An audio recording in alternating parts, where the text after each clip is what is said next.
Buenas noches, señoras, caballeros, bienvenidos al Gato al Agua. Yo tenía preparado para abrir hoy esta nueva temporada del Gato un editorial precioso sobre la cuestión de las competencias autonómicas, la evidente disfunción del sistema autonómico, etcétera. Pero por el camino ha pasado algo que lo ha cambiado todo, algo que debería cambiarlo todo. Y me estoy refiriendo a la violación salvaje de una niña en Hortaleza, una niña de 14 años, frente al centro de Menas de Hortaleza este fin de semana. Vamos a ver, la semana pasada nos han dado una turra insoportable absolutamente todos sobre los niños y las niñas, que tenemos que cuidarlos, que tenemos que formarlos, que tenemos que acogerlos, los sindicatos diciendo que vengan, que vengan, que vengan, que hace falta mano de obra. La patronal de la alimentación con lo mismo, ¿verdad? Llamándonos xenófobos a todos los que pensamos que es una auténtica locura esto que está pasando. Pero al final la realidad se impone. Y la realidad se impone sobre el discurso del poder. El poder hoy sigue en su discurso, dando la espalda completamente a lo que es la verdad de lo que está pasando en España, que es que hemos metido aquí a miles de personas con las que no se puede convivir porque no quieren convivir. Y esta es la gran cuestión. Claro, ¿sabe usted qué es lo peor? El hijo de puta, porque no tiene otra definición, que perpetró la violación. La prensa subvencionada por la Comunidad de Madrid insiste todavía en decir presunta. Bueno, en fin. Este resulta que venía del País Vasco, donde ya había sido denunciado y detenido por agresión sexual y por varios robos y por delitos violentos. Y viene y lo traen aquí, con 17 años, que dice el que tiene, eso sí que es presunto. Y va a ser juzgado como menor. Y en 3 meses después de estar en un centro de reclusión para menores va a estar en la calle. Y a esa niña la vida se la han destrozado para siempre. A esa y a la de Alcalá de Henares hace unas semanas y a la pobre chica de Canarias de la que no hemos sabido nada más, ¿verdad?, quemada viva por su novio marroquí. Ya está bien, ya está bien.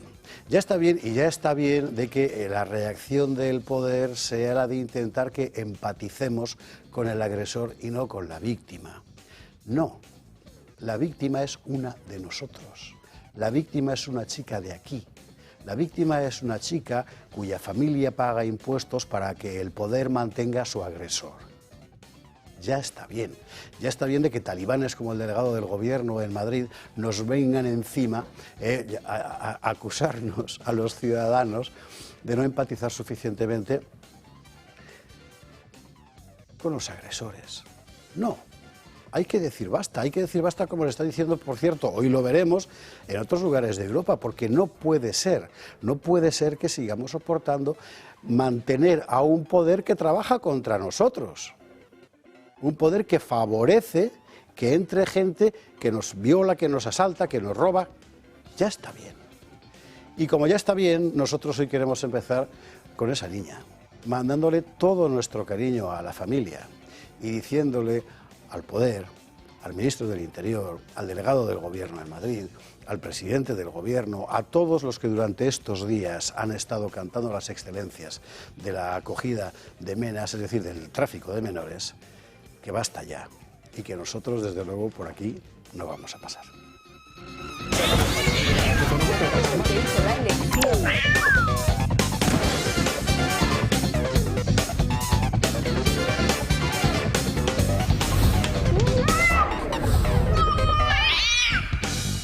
...21:48, 20:48 en las Islas Canarias.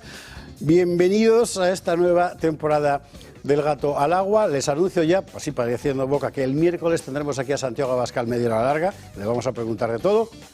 Quiero aprovechar también para mandar un abrazo fortísimo a todos los que este viernes estuvisteis con un frío de espanto, por cierto, en León, en la Colegiata de San Isidoro, que es una maravilla de sitio, tanto en la presentación de mi libro El jinete de luz como en la presentación del nuevo capítulo del documental Reino, la producción de La 8 sobre la historia del Reino de León, que está dirigiendo de forma heroica Emma Rosa Posada. Para todos un abrazo fortísimo. Y nosotros, pues vamos a lo nuestro, que es contar lo que está pasando en España y en el mundo, incluidas aquellas cosas que nadie más les cuenta. Titulares. Vamos a ir, por supuesto, a lo de Hortaleza, que muestra la cruda realidad. ¿Sabe usted lo que ha pasado inmediatamente después? Que la delegación del gobierno en Madrid, el talibán Martín, que es un jabalí de la especie de Óscar Puente, ha difundido la idea de que, llamarlo noticia me da no sé qué, ¿no? De que dos encapuchados, armados con palos, han ido a pegar a algunos chavales del centro. Y que hay que ver qué malos. Esos sí, los heridos no han necesitado asistencia hospitalaria. Mire, huele todo que apesta, y más viniendo de un delegado del gobierno cuya función fundamental es hacer lo que está haciendo.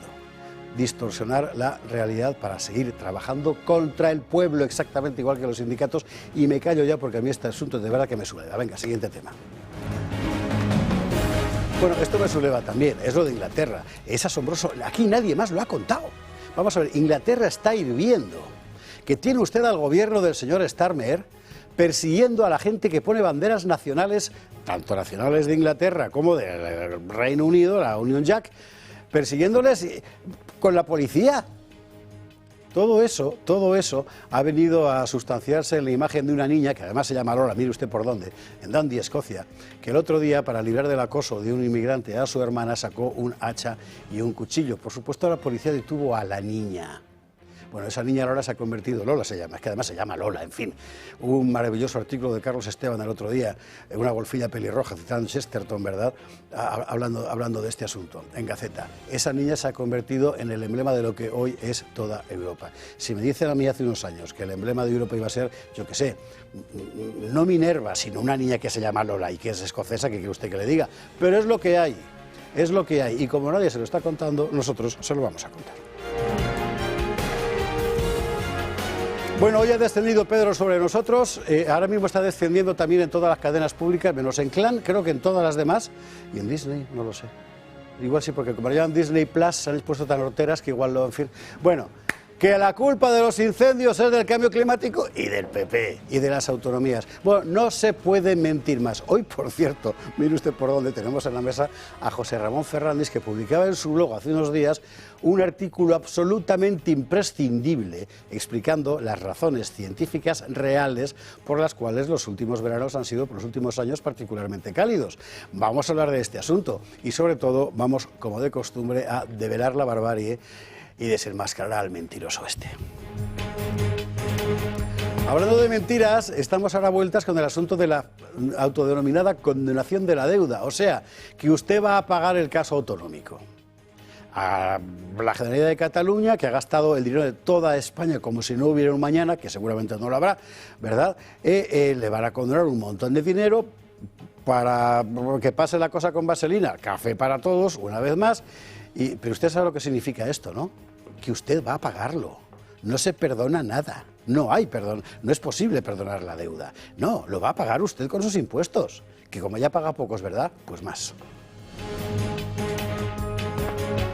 Y otro asunto que no merece pasar desapercibido porque puede tener implicaciones muy importantes para la vida española es lo de Venezuela. Por una parte, ese despliegue, ese amago de despliegue norteamericano en las costas venezolanas, la respuesta, la verdad es que un poco macondesca, en fin, de Macondo, del régimen venezolano y sobre todo, ojo, porque la investigación sobre la red de narcotráfico del Clan de los Soles, esto es, de la cúpula militar, político-militar venezolana, que salpica a Zapatero, que ya le ha abierto anticorrupción, ojo, aquí en España, una investigación por su presunta participación en la financiación irregular del PSOE, con dinero venezolano. El tema es gordísimo. Vamos a tener a Maybor Petit, magnífica especialista venezolana, exiliada en Estados Unidos, sobre la cuestión, para que nos dé más detalles al respecto.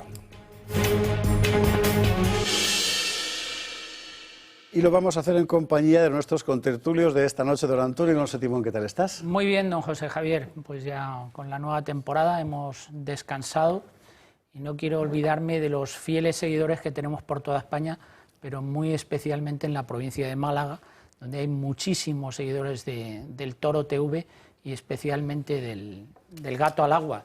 Y tengo que saludar, porque es de recibo, a Dori y a Manuel, que nos facilitan la vida allí en Marbella todos los veranos, y sobre todo a Concha, a Juan Carlos y a Beatriz. Que Concha, con 93 años, es la seguidora más joven que yo he visto. O sea, es un espectáculo de señora, es toda una señora, y Juan Carlos lo mismo, y Beatriz, que es una polaca que hace unas tartas estupendas, tiene una empresa que se llama My Sweet Paradise y tiene las mejores tartas de España.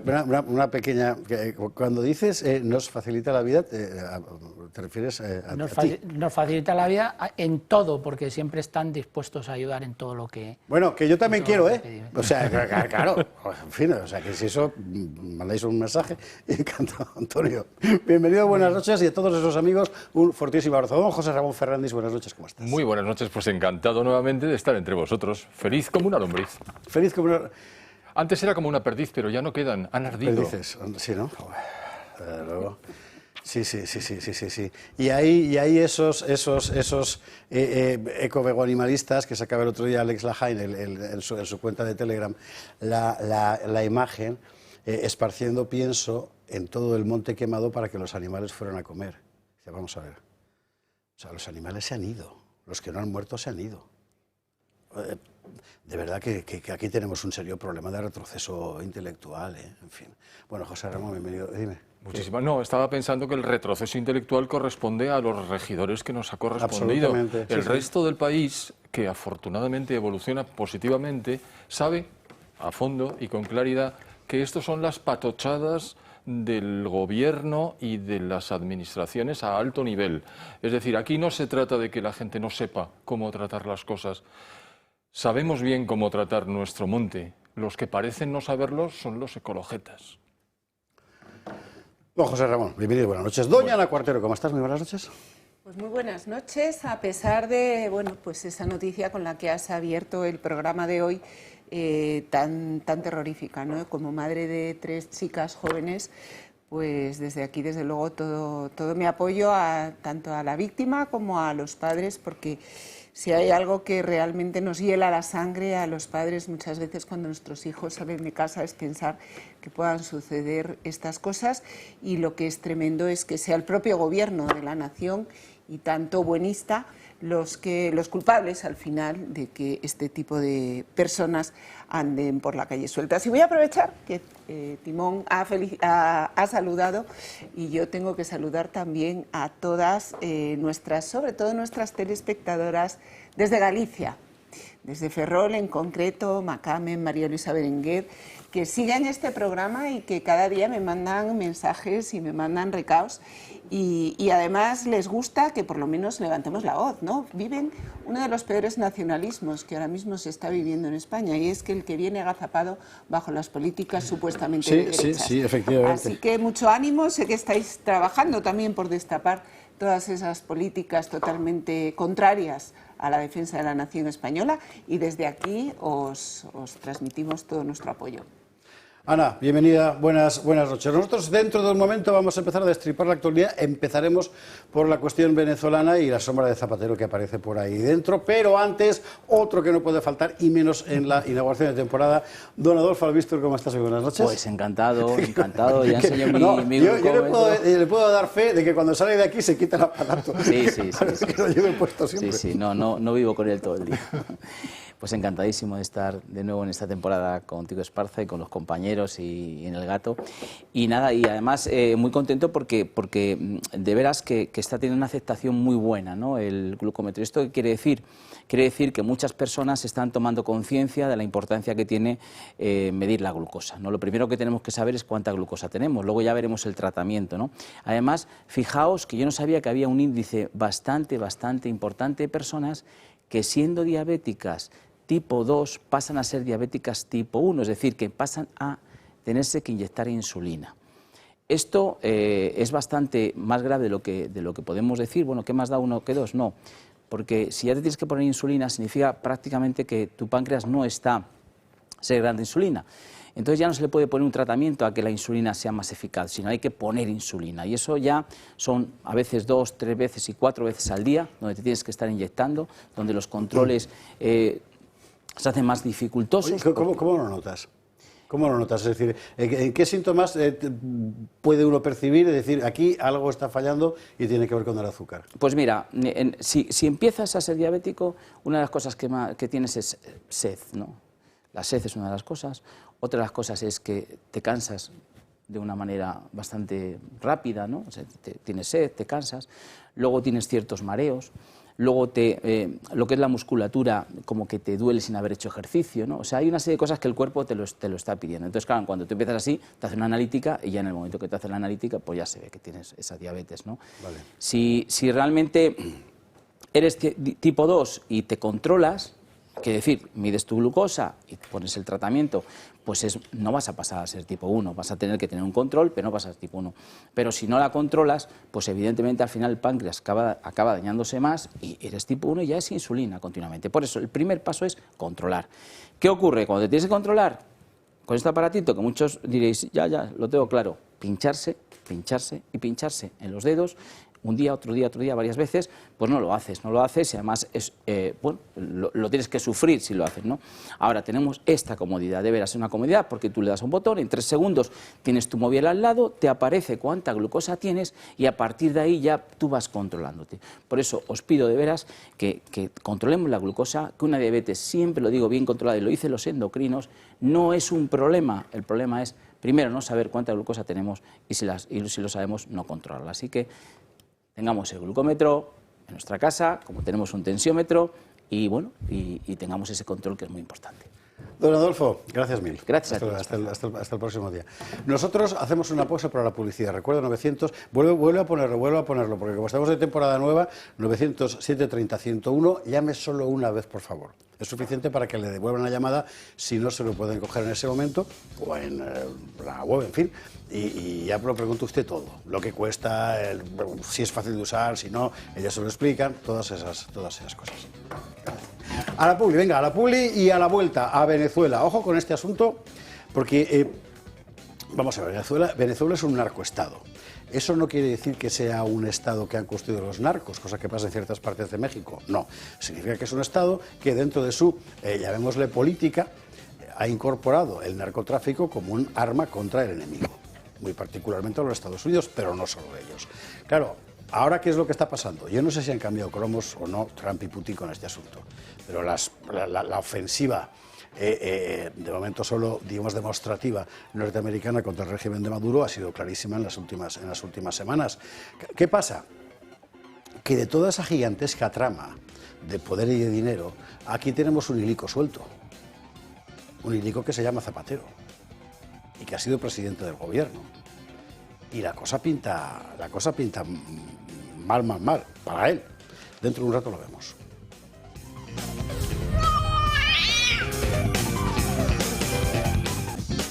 ...22:06, 21:06 en Canarias, estamos de vuelta y vamos con la cuestión venezolana que puede tener unas consecuencias absolutamente inesperadas en España, o debería tenerlas. De momento, claro, es que hay mucha gente que ha estado bebiendo de allí, ¿eh? Todo lo que ha salido además últimamente, luego hablaremos con Maybor Petit de ello, es muy inquietante. Los contactos entre el gobierno español vía Zapatero y el régimen venezolano, por ejemplo, para favorecer la instalación de gente de ETA allí. Bueno, en fin, muchísimas cosas. ¿Ahora con qué estamos? Pues ahora estamos con un narcorrégimen acosado y que no sabe por dónde salir. Vamos a ir por partes, vamos a contar el conjunto del problema, nos lo cuenta Magali Bujía y enseguida hablamos con Maybor Petit para ampliar información también sobre el lado español. El Cartel de los Soles vuelve a estar en el centro de la escena internacional. Esta organización criminal, integrada por altos mandos militares venezolanos desde los años 90, han sido señalada por Estados Unidos como uno de los principales motores de narcotráfico en el continente. Su nombre proviene de las insignias del sol que portan los generales de la Guardia Nacional, muchos de los cuales pasaron de custodiar fronteras a facilitar el tráfico de cocaína hacia Europa y Norteamérica. Con la consolidación del chavismo, el cartel se convirtió en el sostén financiero del régimen. Bajo Nicolás Maduro, Washington lo acusa de narcoterrorismo y ha elevado la recompensa por su captura a cifras históricas. Y como he dicho antes de este podio, el régimen de Maduro no es el gobierno legítimo de Venezuela, es un cártel de terror narco. Maduro no es un presidente legítimo. Él es un jefe fugitivo de este cártel de drogas. 50 millones de dólares. Figuras como Hugo El Pollo Carvajal, antiguo jefe de inteligencia, ya han sido extraditadas a Estados Unidos y han aportado información clave sobre estas redes. En este contexto, el expresidente español Zapatero aparece mencionado de manera reiterada. Desde 2015 ha viajado más de 40 veces a Caracas, presentándose como mediador, pero sigue siendo señalado por la oposición venezolana como avalista internacional de Maduro. Incluso antiguos altos cargos chavistas han insinuado que recibió beneficios a cambio de su apoyo político, aunque no extienden pruebas concluyentes. La ofensiva de Estados Unidos a las recientes peticiones en Europa para que el Cartel de los Soles sea declarado organización terrorista ponen a Zapatero bajo una sombra cada vez más incómoda. Más allá de las acusaciones, lo cierto es que su cercanía con el régimen chavista y su silencio ante los abusos y fraudes electorales refuerzan las dudas sobre su papel en una de las tramas más oscuras de la política latinoamericana. Tema del que se habla poco en España, asombrosamente, pero que es de una importancia enorme, porque puede ser para nosotros. Antonio, José Ramón, Ana, ¿cómo veis la cuestión? Yo creo que ya era hora de que alguien se tomase en serio el peligro que supone Venezuela desde el punto de vista geoestratégico en Hispanoamérica y también para Estados Unidos, ¿no? Lo que pasa es que yo espero que esto siga y la presión sobre el régimen de Maduro, porque lo que hicieron ya en las últimas elecciones fue un descaro total y absoluto. O sea, todo el mundo sabe que Maduro no ganó las elecciones, que ocupa el poder de manera ilegítima, y a mí lo que me sorprende es que se pone 50 millones de precio. Esto los israelíes lo solucionan mucho antes. O sea, Israel, si fuese Israel, Maduro probablemente no estaría en el poder ahora mismo. O sea, los americanos tienen la tecnología suficiente para hacer las mismas cosas que hace Israel, y supongo que lo habrán valorado también. Luego, con respecto a Zapatero, pues esto se sabe hace mucho tiempo, los lazos que tiene Zapatero y hay que investigar también las propiedades que el expresidente Zapatero tiene en nuestro país. El otro día leía que están empezando a vender determinadas propiedades que había adquirido anteriormente, que su patrimonio había aumentado exponencialmente en los últimos años. Pues bueno, habrá que investigar y está en el foco. Él parece que también está virando, ahora está más preocupado de China y ha girado su interés hacia China más que hacia Venezuela, y lo que se está viendo es que este señor es muy progresista. Solo hay que ver, todos estos progresistas, hay que ver lo que progresan. O sea, se les da bien el progresismo, porque desde que asumen el poder progresan adecuadamente. Adecuadamente, pero más que adecuadamente, progresan sobresalientemente. Es una vergüenza lo que está pasando en Venezuela, y no solo está Zapatero ahí, sino que es una vergüenza la posición que el gobierno español, con la responsabilidad que tendría España en esta situación y que tendría que actuar de otra manera bien distinta, es una vergüenza que nuestras relaciones exteriores sean las que sean con Venezuela. Deberían ser otras muy distintas y exigir un mínimo de calidad democrática en aquel país que está sufriendo ya desde hace mucho tiempo. Bueno, voy a escucharos antes de introducir otro tema. José Ramón. Bien, no, yo en relación con Zapatero, bueno, hay indicios, lo de las pruebas se verá en su momento, pero la parte visible de su patrimonio sin duda obedece a los derechos de autor de sus obras completas, ¿no? Desde luego, no cabe duda. Bueno, entonces me quedo mucho más tranquilo.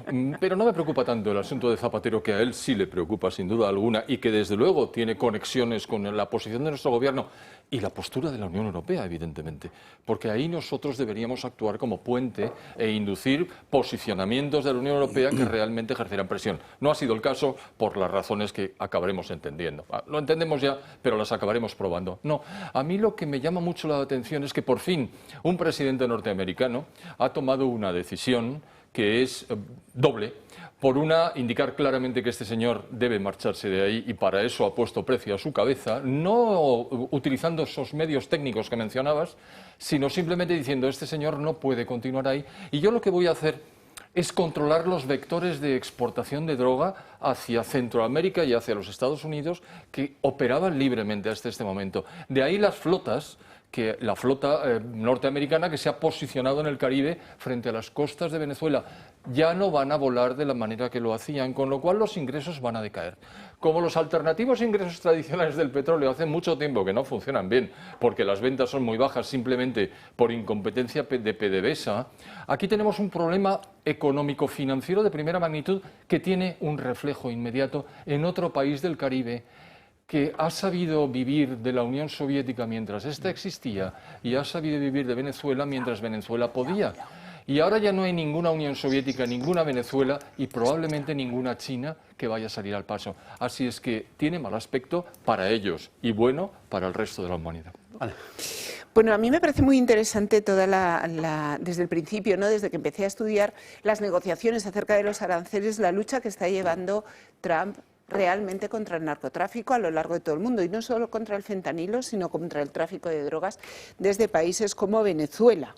Por ejemplo, la imposición de aranceles, ya las negociaciones que hubo con Canadá, con México, con la India, con todas siempre se incluía una cláusula en la que se comprometían los países en la lucha contra el narcotráfico. Creo que este es un paso más, es decir, creo que la batalla que Trump está dando en contra del narcotráfico, en contra de ese poder oculto, ¿no?, que tiene realmente un tanto poder fáctico, ¿no?, creo que es muy importante. Y parte de la explicación del odio que en España se intenta inculcar sobre Trump, que por supuesto hará cosas bien y hará cosas mal, pero lo que está claro es que hay una opinión orquestada de todos los medios para siempre mostrar, digamos, el lado más oscuro o el lado menos favorable a Trump. Y quizá eso podamos encontrarlo, en este caso, en Venezuela, en la conexión de Venezuela con Zapatero, porque hablar de la conexión de Venezuela con Zapatero es hablar también de Pepiño Blanco, es hablar de acento y es, por tanto, hablar del Partido Popular. Por eso hay tan poca diferencia entre los medios afines al gobierno y los medios afines al Partido Popular en cuanto a la valoración de las acciones políticas de Trump.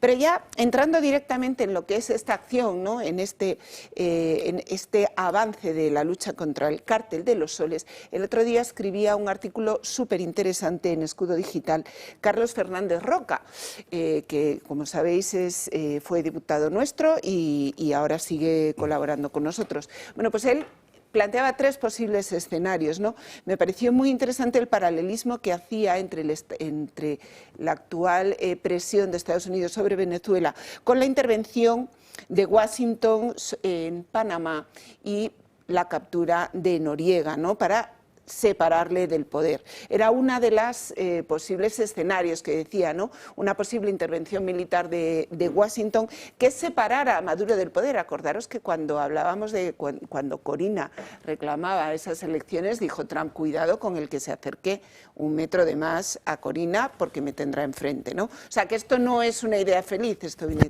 La otra planteaba un posible exilio a Nicaragua, ¿no?, que parece ser que sería uno de los pocos países, y luego parece que apuesta por esa fractura interna dentro del gobierno. Ya parece que incluso Maduro ha empezado a perseguir a algunos de los mandos del ejército venezolano por posibles traiciones, posibles filtraciones de información a los Estados Unidos y esa recompensa de 50 millones. Espero que avance pronto. Antes de que llegue Maibor, la conexión española, entre otras cosas, tiene mucho que ver con esto que dijo el celebérrimo comisario Villarejo. Una exclusiva que jamás he dicho en ninguno de los podcasts que he dicho hasta ahora. Cuando yo estaba en prisión mantuve la presencia y la amistad, la relación con el jefe de los servicios secretos venezolanos, que era Pollo Carvajal. Y este hombre me dijo muchas veces, me dijo: mira, yo tengo mucha información de Podemos, tengo información de la estructura de los narcos, porque allí existe, como sabe, el cártel de los soles, que es el cártel de los militares que en vez de estrella como nosotros tienen soles, ¿no? Y claro, él era uno de los miembros de ese cártel. Este señor al final ha sido extraditado y ha aportado una información nuclear sobre Maduro y sobre la estructura del narcotráfico, sobre el clan de los soles, etcétera, etcétera. Por eso, hace unos días, la flota americana está rodeando Venezuela y por eso Maduro se ha asustado, ha llamado urgentemente digamos, a que se alisten voluntarios para defender la patria y tal, porque sabe que en muy poco tiempo le van a hacer lo que le hicieron a Carapiña, a Noriega en Panamá, que fue invadir Panamá para pillarlo por narcotraficante y llevárselo preso. Eso va a ocurrir. tengo la sensación, por las fuentes mías de los servicios de inteligencia americanos, que de vez en cuando sigo hablando con ellos, pero lo más grave no es eso, lo más grave es que la información que tengo, no sé si la puedo contestar o no, es que detrás de él van a detener a Zapatero. ¡Ojo! ¡Ojo a lo que ha dicho! ¡Ojo a lo que ha dicho! ¿Baladronada? Pues no lo sé. Pero ahí está el asunto. Y la historia de Leopoldo Carvajal, aquí, por cierto, la hemos contado abundantemente cuando nadie más la contaba. Lo penúltimo, antes de ir con Maybor Petit, la Fiscalía Anticorrupción ahora mismo está investigando a Zapatero. Vamos a verlo. ¿Por qué? Por la financiación ilegal del Partido Socialista. Están investigando. ¿Hay una denuncia formal? No, están investigando. Bueno, si están investigando es porque hay una denuncia, evidentemente, pero que todavía no se ha sustanciado.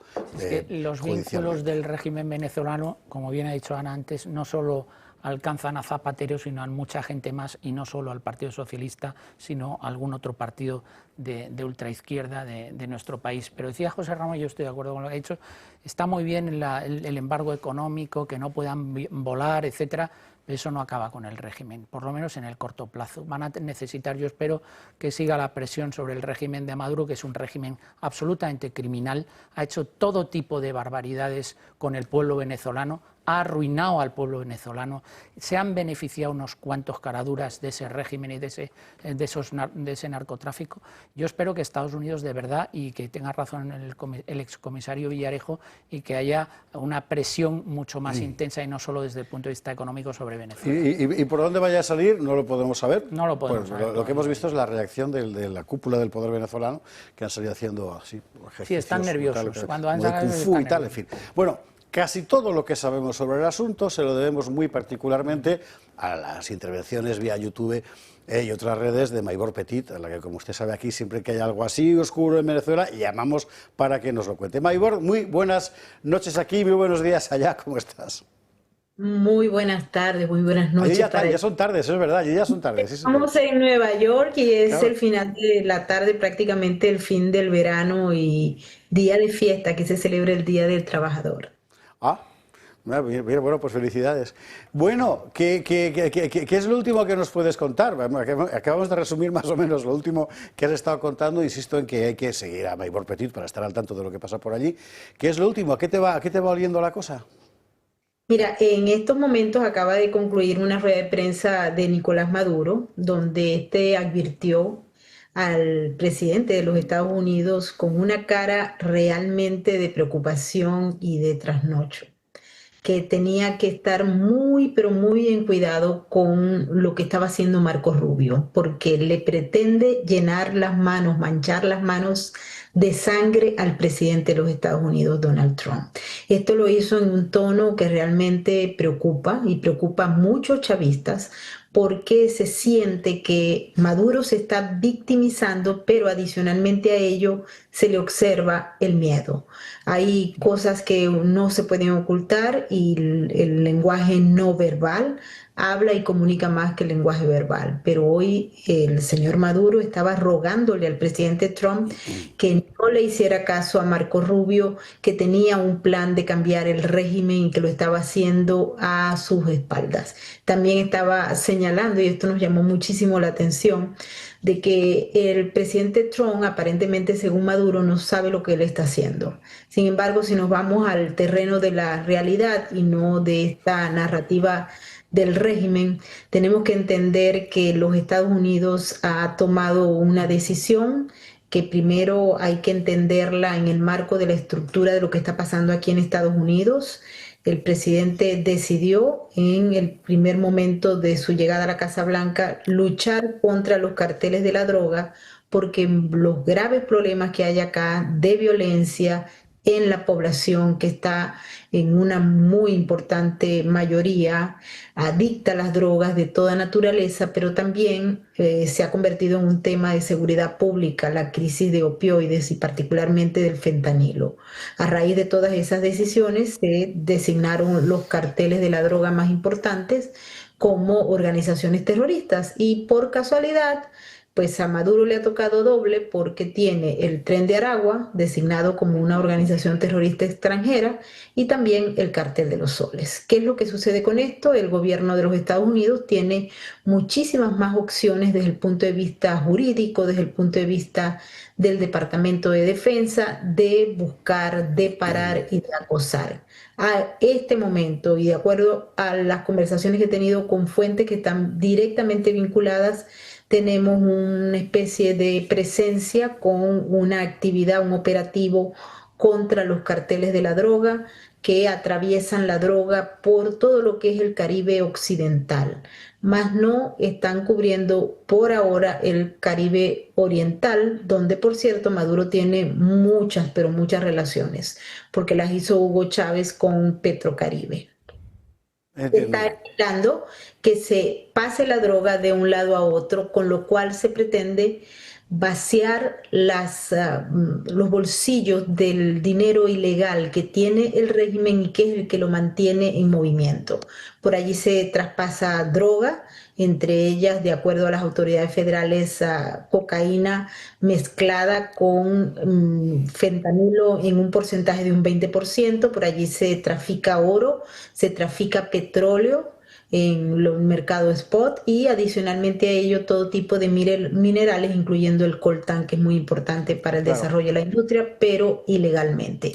Todo esto lo están cortando. Y también otra cosa que es muy importante es que cuando sale la droga requieren el pago, y en estos momentos ese pago no está llegando porque ahí está el operativo que no permite, y que cada barco que pasa submarino, etcétera, lo están requisando. Maduro está empezando a sentir lo que es el vacío de dólares para manejar la industria criminal en Venezuela, y también muchos otros carteles que están ubicados en una zona que va a ser un problema a futuro, porque se ha convertido desde hace mucho tiempo en lo que es el corredor del crimen organizado, pero ahora con Nicolás Maduro y Gustavo Petro han decidido hacer una zona binacional de la paz, que no es otra cosa que permitir ya de manera abierta que la economía ilegal se sobreimponga en la economía legal. Y esto es realmente preocupante también. He entendido. Está francamente bien esto que aportas de cómo se trata de bloquear esa ruta, explica muchas cosas. Vamos a la apertura española. Te hacías tú el otro día en X, quiero recordar que fue, ya no me acuerdo dónde, pero te hacías eco de una información de Epoch Times sobre la intervención española desde hace muchos años con el régimen venezolano en la instalación de gente de ETA, en fin. ¿Cómo ves la posible apertura española hacia Zapatero u otros de todo este problema? Mira, ese artículo del Epoch Times versa sobre una documentación que tuve en exclusiva sobre un testigo que ha formado parte de todo el proceso de investigación. Y allí se plantea claramente que el señor Rodríguez Zapatero, junto con otros, estaban involucrados en el proceso de lo que fue la tercerización de ETA. Es decir, llegaron a Venezuela a raíz de los políticos en el siglo pasado y empezaron a moverse y a convertirse en una especie de técnicos entrenadores de las Fuerzas Armadas Revolucionarias Colombianas, luego con el ELN y luego con los grupos chavistas, que por cierto hacen vida también en esa zona binacional de la frontera colombo-venezolana. Allí aparecen los nombres de Zapatero y de muchos otros más, ¿no? Y también de aquellos que nunca fueron ni procesados en España por todo lo que tenía que ver con sus actividades criminales terroristas, y que hoy en día todavía tienen una cobertura y una seguridad plantada, y que son ahora, primero que tienen otro tipo de pasaportes, y adicionalmente a ello tienen toda la seguridad del Estado venezolano, que repito, es un instrumento del crimen organizado. Eso va a ser muy importante, porque va a tener repercusiones en España bastante fuertes. Esta precisamente es la última pregunta que te quería hacer para cerrar esta conversación. ¿Tú ves verosímil, aparte de la investigación de la Fiscalía Anticorrupción, que es un hecho, no es que sea verosímil o no, es que es un hecho, ¿ves verosímil esa vinculación que hace el comisario Villarejo, excomisario, sobre la vinculación de Zapatero con una financiación irregular, ilegal, del PSOE vía dinero venezolano? Mira, eso es un dicho desde hace mucho tiempo en Venezuela y de hecho el Pollo Carvajal y otros chavistas que son miembros de la organización del Tren de Aragua y que obviamente son chavistas desde el inicio, conocen esos vínculos y han dicho que van a ofrecer información al respecto. Aquí es importante aclarar, el Pollo Carvajal todavía no ha concluido su proceso para ser el colaborador de la justicia de los Estados Unidos. Está siendo sometido a todo lo que son los protocolos y una vez que concluya, entonces sí va a poder ofrecer información. Él ha dicho que lo va a hacer aquí en Estados Unidos sobre 4 puntos específicos. El primero de ellos tiene que ver con el Tren de Aragua, la guerra asimétrica y todo lo que se hizo en actividades irregulares en los Estados Unidos por parte del régimen de Hugo Chávez y posteriormente Nicolás Maduro. El tema de las relaciones con la República Islámica de Irán, también el espionaje y el negocio del lavado de dinero del cartel de los soles. Y otro punto que es muy importante para la seguridad nacional de los Estados Unidos es que él ha prometido información muy importante sobre lo que se dice fue un fraude electoral en el proceso de las elecciones del 2020 aquí en Estados Unidos. Son 4 puntos que están en el memorando y todavía no ha empezado a colaborar. Lo que sí les puedo decir es que en el desarrollo de todo esto y particularmente de lo que tiene que ver con el lavado de dinero proveniente de la industria criminal, hay muchos nombres a nivel internacional que él ha dicho que va a entregar evidencia. Maybor Petit, muchísimas gracias por estar con nosotros esta noche aquí en esta inauguración de temporada del Gato al Agua y te seguimos todas las informaciones que vienes publicando. Un abrazo muy fuerte. Un abrazo para ustedes y para toda la audiencia. Gracias. Maybor Petit, especialista en crimen organizado, se tuvo que marchar de Venezuela precisamente por eso y desde entonces vive en Nueva York. ¿Ibas a decir, José Ramón? Iba a decir que yo creo que ha dado con la clave. Escasean los dólares, lo ha dicho así de claro. Evidentemente, la utilización de las vías bancarias puede ser perfectamente controlada a instancias de los Estados Unidos, con lo cual quedan las vías físicas.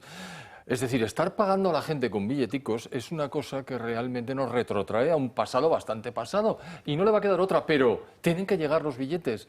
Y esas vías, para que lleguen los billetes, escasean. Por una parte, no se exporta y por tanto no se cobra, pero por otra parte, lo que se exporte tampoco se cobra.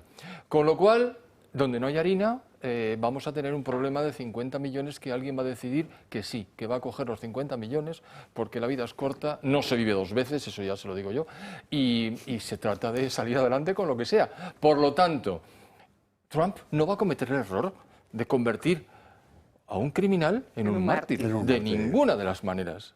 Es un tipo muy listo. Yo no sé la gente por qué no le gusta a Trump más. Sí, seguramente porque es bastante asertivo. A mí me hace mucha gracia. Y realmente, salvo en el asunto de Ucrania, porque él nunca ha entendido a Putin, no sabía cómo era. Ahora sí, ahora ya lo ha entendido. Pero hasta ahora se pensaba que podía negociar con él. ¡Qué tontería! En todos los demás está alcanzando el éxito a velocidad de vértigo. Caramba, en esto también. Muy rápidamente cerramos tema, Antonio, Ana, y nos vamos a la publicidad.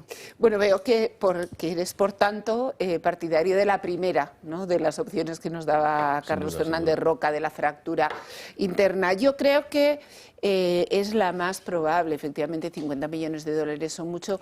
Y no solo 50 millones de dólares, sino que estoy segura de que aquel que dé la información clave, ¿no?, para terminar con Maduro, además podrá vivir tranquilamente en los Estados Unidos. Entonces, porque otra cosa no, pero yo creo que Trump sí que debe ser agradecido, ¿no?, y sí que debe de saber pagar un favor.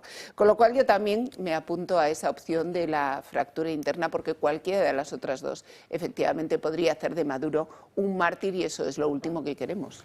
Yo soy, en cambio, un poco escéptico, porque me parece que la asfixia económica es importante, desde luego iba a causar problemas, de hecho están muy nerviosos por eso, pero más duras que fueron las sanciones económicas contra Rusia y contra Putin y no consiguieron el objetivo fundamental que se pretendía, que era que alguien se fracturase internamente el régimen ruso o que Rusia abandonase la guerra de Ucrania, no se ha conseguido. Yo creo que eso es importante, pero no es suficiente. Una operación quirúrgica como la que se hizo en 1989, y ha dicho el excomisario Villarejo que, hombre, información algo tiene normalmente contra Noriega, pues puede ser bastante más efectiva. No sé, me puedo equivocar y lo que pasa es que hemos visto tantas veces que el régimen está a punto de caer, y ahí sigue, que yo creo que ellos lo tienen internamente muy bien controlado, pero desde luego es posible que tengáis razón y que internamente también haya algunas deserciones y se quiebre el régimen, ojalá. Sobre Señores, todo después de la publicidad, 30 después de segundos. haber perdido, después no olvidemos que todo esto ocurre después de que se hayan perdido unas elecciones que, aunque no haya sido reconocido, el pueblo ya tiene conciencia de que sería posible el cambio y sería posible otro gobierno. Quizás sin ese impulso no hablaríamos. A la publicidad, que nos vamos a Inglaterra. Nos vamos a Inglaterra porque mire usted por dónde. Yo escribí hace unos meses un artículo en Gaceta, que era Inglaterra ha muerto. Cuando salió a la luz, públicamente, cuando salió a la luz en los medios oficiales, porque otros lo vimos contado ya hacía tiempo, ¿verdad? Todas historias, ¿se acuerda usted de aquella red de explotación y violación de menores blancas por parte de una mafia pakistaní a la que no metió mano el gobierno, no fuera a ser que le llamaran racistas? Fiscal del caso, el señor Starmer, mire usted por dónde, y la gente no reaccionó. Bueno, es que ahora están reaccionando. Y lo que está pasando en Inglaterra, que no está contando nadie aquí, en nuestras televisiones, es francamente interesante. Bueno, no se enteró usted que el verano, lo que tiene, ¿verdad? Tú ves a los ingleses ahí tirándose por los balcones y tal, y uno piensa, pues sí, resulta que allí también. Publi, y enseguida lo vemos.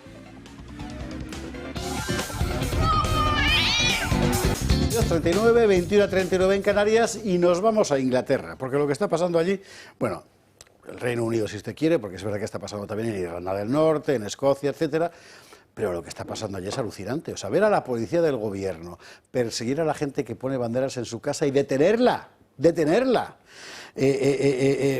para no creérselo, ¿eh? Vamos a ver, por ejemplo, bueno, el conjunto del problema. Nos lo cuenta Yago Soler y ahora lo comentamos. Ojo a lo que está pasando ahí. También a las encuestas, por cierto. Todo nos lo cuenta Yago. Es la imagen del verano en Reino Unido. Una menor de 14 años, hacha y cuchillo en mano, defiende a su hermana de 12. Las niñas increpan a una pareja extranjera. Según la versión de las menores, eran inmigrantes búlgaros que las estaban acosando. La policía detuvo a la chica por posesión de armas blancas y aseguran que tras analizar las cámaras no vieron ningún movimiento extraño. Los presuntos acosadores no fueron investigados. Pero la detención de la menor, que para muchos es una heroína, ha causado una ola de indignación. Muchas personas se han manifestado en contra de la actuación policial y de lo que denominan un plantón más de las autoridades contra la inseguridad que vive Reino Unido en los últimos años, algo que se ve reflejado en las encuestas. El partido de Farage aumenta un 35% y rompe la mayoría absoluta y el bipartidismo en Reino Unido. Mientras tanto, florecen las banderas de Inglaterra como muestra de orgullo patriótico.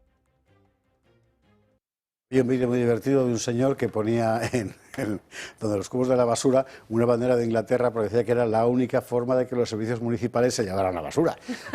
Por ejemplo, bueno, el humor inglés es así. Ahora, el fenómeno, o sea, las redes están llenas de escenas, de señoras. Esta tarde mismo una señora que ha puesto una bandera en su balcón y ha ido la policía con una escalera a quitarla y a detener a la señora. Porque ahora mismo en Inglaterra, la bandera que es como la de Huesca, con el club de San Jorge, ¿verdad? Está mal, el gobierno lo persigue, y también la Union Jack, la bandera británica que conocemos, de tal forma que la gente que hace sacarla y ponerla. Y bueno, y así está hirviendo el país enteramente. Bueno, yo la verdad es que te asombrabas, ¿no?, de que la policía persiguiese a la población civil, pero yo esto lo he vivido en mis carnes, en Ferraz, ojo, que no está tan lejos, que a nosotros, que yo soy un personaje peligroso, que he estado en Ferraz y me ha perseguido la policía y me han echado gases lacrimógenos. Seguramente es que el ministro del Interior sea amigo íntimo de Marlaska, ¿no? Pero bueno, lo que está claro es que tenemos una chica que está liderando un movimiento que verdaderamente está capitalizando Farage, pero que probablemente no haya sido él el que lo esté impulsando, sino otro personaje, Tommy Robinson, que parece ser que es el que está realmente, ¿no?, un personaje bastante chusco, bastante turbio, ha sido detenido en varias ocasiones, pero realmente es el que está aglutinando, ¿no?, todo ese hartazgo de los ingleses ante una situación tan parecida a la que estamos viviendo en España. Ojalá ojalá la niña de Hortaleza hubiera tenido a alguien que hubiera sido capaz una de Lola, defenderla. efectivamente, Una Lola capaz de defenderla. Así que Lola, mucho ánimo porque todas las Lolas de España, ¿no?, estamos con esa mujer que se defiende. ¿Dónde están las feministas, no? ¿Dónde están todas esas que gritan, las que gritaban el otro día que veíamos en las fiestas de donde fue unas locas que se pusieron a gritar en un balcón, en el barrio de Sants fue, ¿no? Sí, efectivamente, en el barrio de Sants que gritaban sí, contra el fascismo o yo qué sé qué gritaban aquellas locas. Bueno, pues yo la verdad es que me sumo a Lola y desde luego que no duden, que si veo a algún inmigrante ilegal acosar a una niña estando yo cerca, no me va a parar la policía tampoco, ¿eh? El caso británico es particularmente llamativo porque es verdad que han aguantado de todo. Es muy llamativo. No se ha visto con detalle en la presentación que se ha hecho, pero es curioso las cifras. Son absolutamente decisivas. Es decir, la expectativa... No sé si podemos verlo de nuevo. Hay un cuadro a la derecha donde Reform, que está en azul pálido, se ve, son 401 escaños. Es que ese es el tema. La traducción en escaños de esas cifras, dado el sistema electoral británico, significa que se queda... ¿Qué, con 2/3 del Parlamento? Sí, aproximadamente. Es decir, la mayoría absolutísima, pero con el 35% de los votos, que también es una enormidad. Y luego, detrás, vienen los laboristas con 90 escaños. Muchísimas gracias. Con 90 escaños, que tienen ahora mismo la mayoría absoluta. Es decir, Starmer lo ha perdido todo. Bueno, está perdiéndolo todo, va a seguir perdiendo. Efectivamente, has mencionado muy oportunamente lo de las niñas de Rotherham. Es decir, durante un periodo, 14, 15 años, bandas básicamente de pakistaníes violaban sistemáticamente a niñas y también niños con la aquiescencia de las fuerzas de seguridad y la negativa a intervenir por parte del fiscal general Keir Starmer.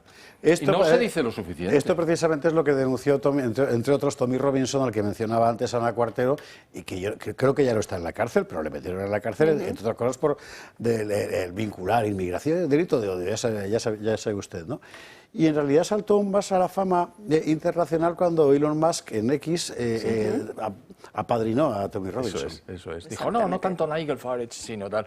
Lo que pasa es que la cabeza visible del partido Reform es Farage. Nigel Farage, ¿no? Sí. Claro, es interesante porque la gente que conoce a Farage dice, como se pronuncie, dicen, es un fanfarrón, es un borracho del Parlamento Europeo, no sé qué. Bueno, sí, claro.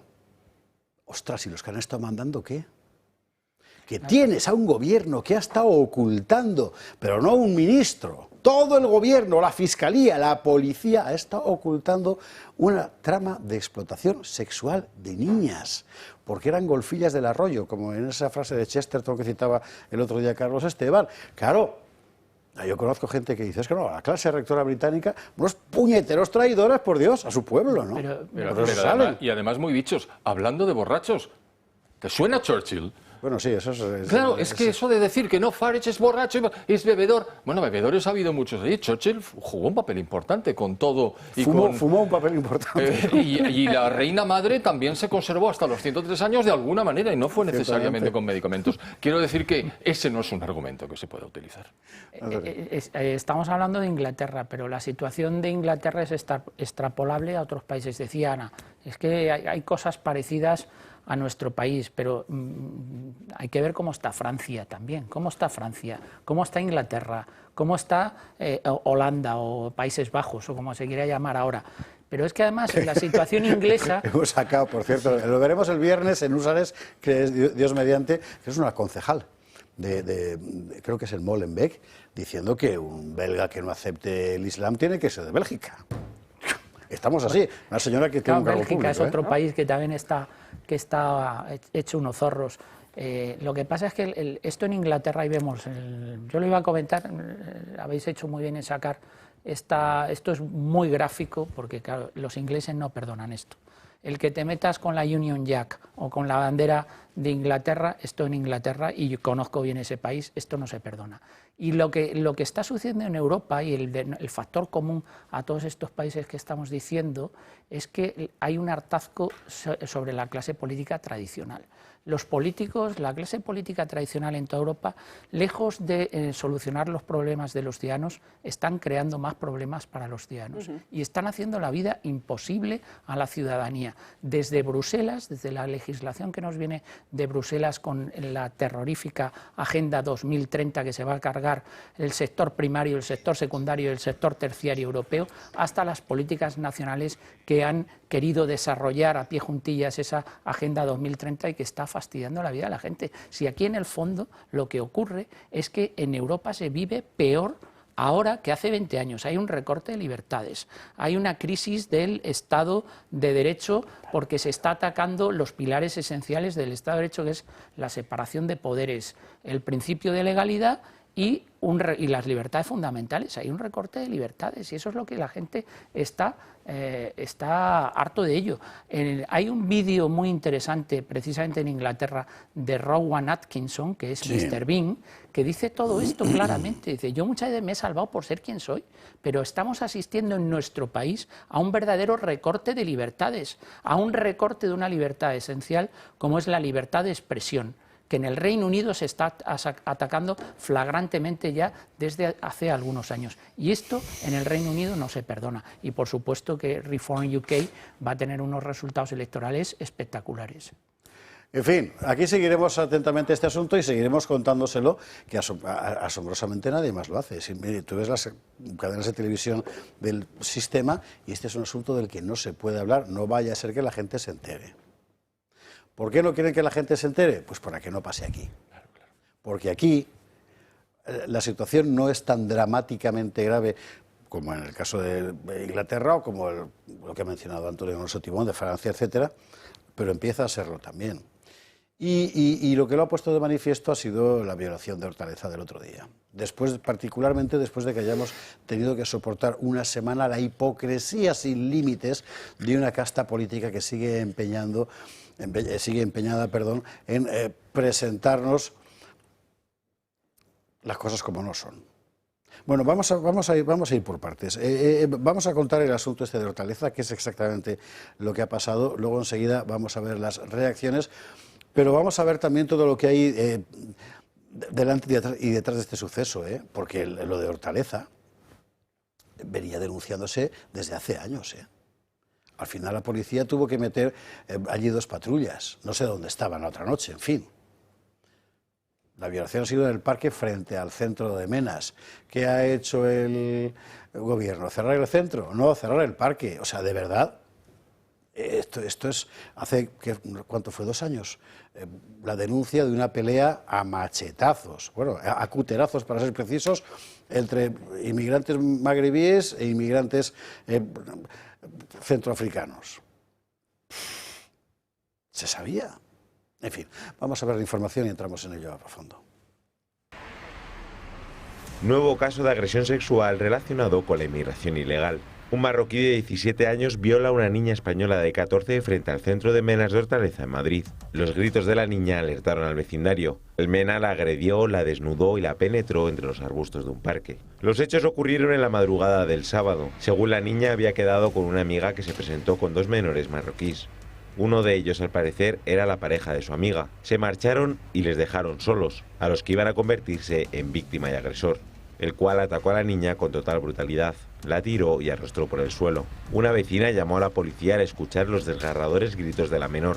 Al llegar las patrullas, el agresor intentó esconderse y huir. La policía tuvo que reducirlo porque era muy violento. Lo llevaron a los calabozos del grupo de menores de la policía judicial. La menor violada tuvo que ser atendida primero por la propia policía y después por los sanitarios del SAMUR. Estaba muy conmocionada. Su abuela salió a buscarla a la calle al ver que no llegaba a su casa y se encontró con que la joven había sido violada. La presidenta de la Comunidad de Madrid exige al gobierno central responsabilidades. Cada día son menores más agresivos y llegan en peores condiciones. Y la respuesta del gobierno de Sánchez es multiplicar su llegada y desatenderse de ellos mientras nos insultan a los presidentes. A los que se suman los cientos de miles de adultos que llegan por Barajas cada año y los campamentos de Sánchez en Madrid. No hay derecho, ya está bien. La Comunidad de Madrid ha enviado hasta en 37 ocasiones peticiones al Ejecutivo para el reagrupamiento familiar de menores inmigrantes ante la imposibilidad de su integración. No hay constancia de alguna acción llevada a cabo por el Gobierno central. El centro de acogida de Hortaleza es el más conflictivo de España. Agresiones sexuales, apuñalamientos, peleas, robos. Los vecinos de la zona sufren cada día la inseguridad provocada por los internos menores extranjeros no acompañados. semana pasada UGT llamaba a la llegada masiva de menas a España. La semana pasada, creo que era el ministro Ángel Víctor Torres, como sabe usted que los políticos, cuanto más impostores son, más se exageran el acento local.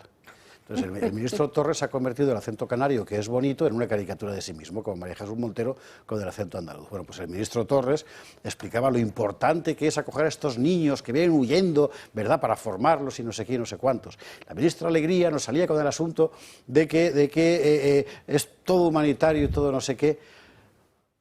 Es indignante.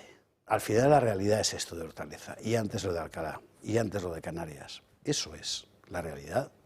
Sencillamente, porque es que es así, son así, los que vienen son así. Tenemos la información, creo que la han publicado, por cierto, ya sabe usted que sobre este asunto hay que seguir a Rubén Pulido y a Canario Today, son los que están contando de verdad todo lo que hay en torno a la cuestión de la inmigración. Bueno, están no sé cuántas, creo que son 20 inmigrantes ilegales africanos investigados por el asesinato a tiros de otros que iban en su cayuco porque les habían acusado de brujería. Cojones, que estamos importando esto. Claro. ¿De verdad? Vale ya de engañarnos, ¿no?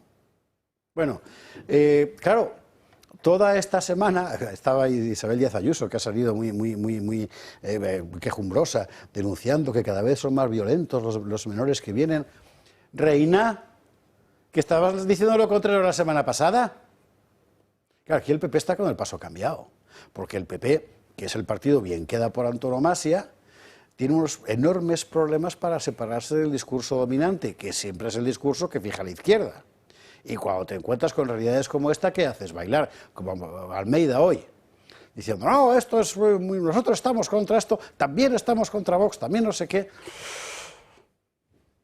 ¿Y de la niña quién se acuerda?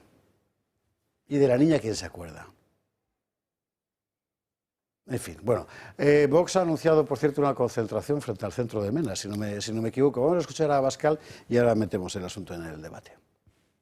Como respuesta hemos convocado para mañana una manifestación de repulsa y lo hacemos porque nadie lo hace, ni partidos, ni ONGs, ni hay minutos de silencio, ni hay minutos de televisión, ni hay portadas para algunos asuntos. Vemos en cambio a Televisión Española como crueles esbirros del corrupto Sánchez, mintiendo descaradamente y tratando de negar el aumento de las violaciones en España.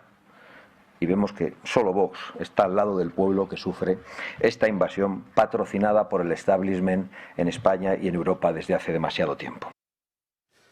En fin, lo del centro de Hortaleza, Ana, era una denuncia constante desde hace años en Madrid. Pues mira, desde que yo estoy en política, yo ya no sé cuántas veces he ido junto con el portavoz, antes con Rocío Monasterio, ahora con Isabel Pérez Moñino Aranda, a la puerta del centro de Hortaleza a denunciar la inseguridad, a hablar con los vecinos, con las personas mayores, con los comercios que están allí. Me han contado, aparte de peleas, me han contado cómo han arrastrado a personas mayores tirándoles de la cadena, me han contado que no se atreven a salir a la calle, pero es que en el mes de julio que estuvimos allí anunciando, dimos una convocatoria de prensa anunciando que habíamos recurrido un contrato por 24 millones de euros para la gestión de estos alojamientos residenciales. Estaba con Isabel Pérez Moñino, estaba con Marta Castro y nos agredieron. Estos chicos salieron y nos tiraron bolsas de basura, hicieron gestos obscenos, de hecho tuvimos que llamar a la policía. Es decir, esto es constante, esto es constante. En la madrugada del fin de año del 2024 incendiaron un colchón dentro del propio centro. Y yo creo que ya estamos muy hartos de toda esta hipocresía. Yo soy católica practicante y a mí todos, cuando Ayuso nos recuerda los valores cristianos de la acogida, bueno, pues mira, ella no es madre de chicas jóvenes y yo sí. Entonces yo creo que como madre de mujeres jóvenes, mi obligación como persona y como político es defenderlas de los peligros de unos hombres que no son menores, que ella no ha querido hacerle las pruebas de edad, que nosotros lo hemos pedido insistentemente. Espero que a este presunto violador, según ellos, se le haga la prueba de edad Y espero que no se confirmen nuestras sospechas de que en ningún caso se trata de menores de edad, sino de mayores de edad, delincuentes, protegidos por el sistema.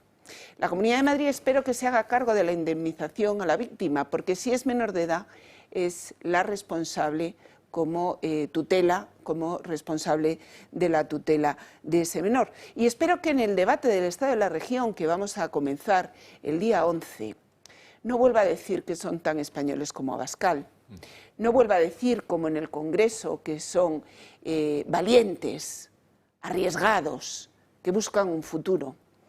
Y que reconozca que Vox tiene razón, que le lleva advirtiendo desde 2019 que está metiendo a lo peor de cada casa y les está permitiendo no solo amedrentar, sino incluso violar a nuestras niñas.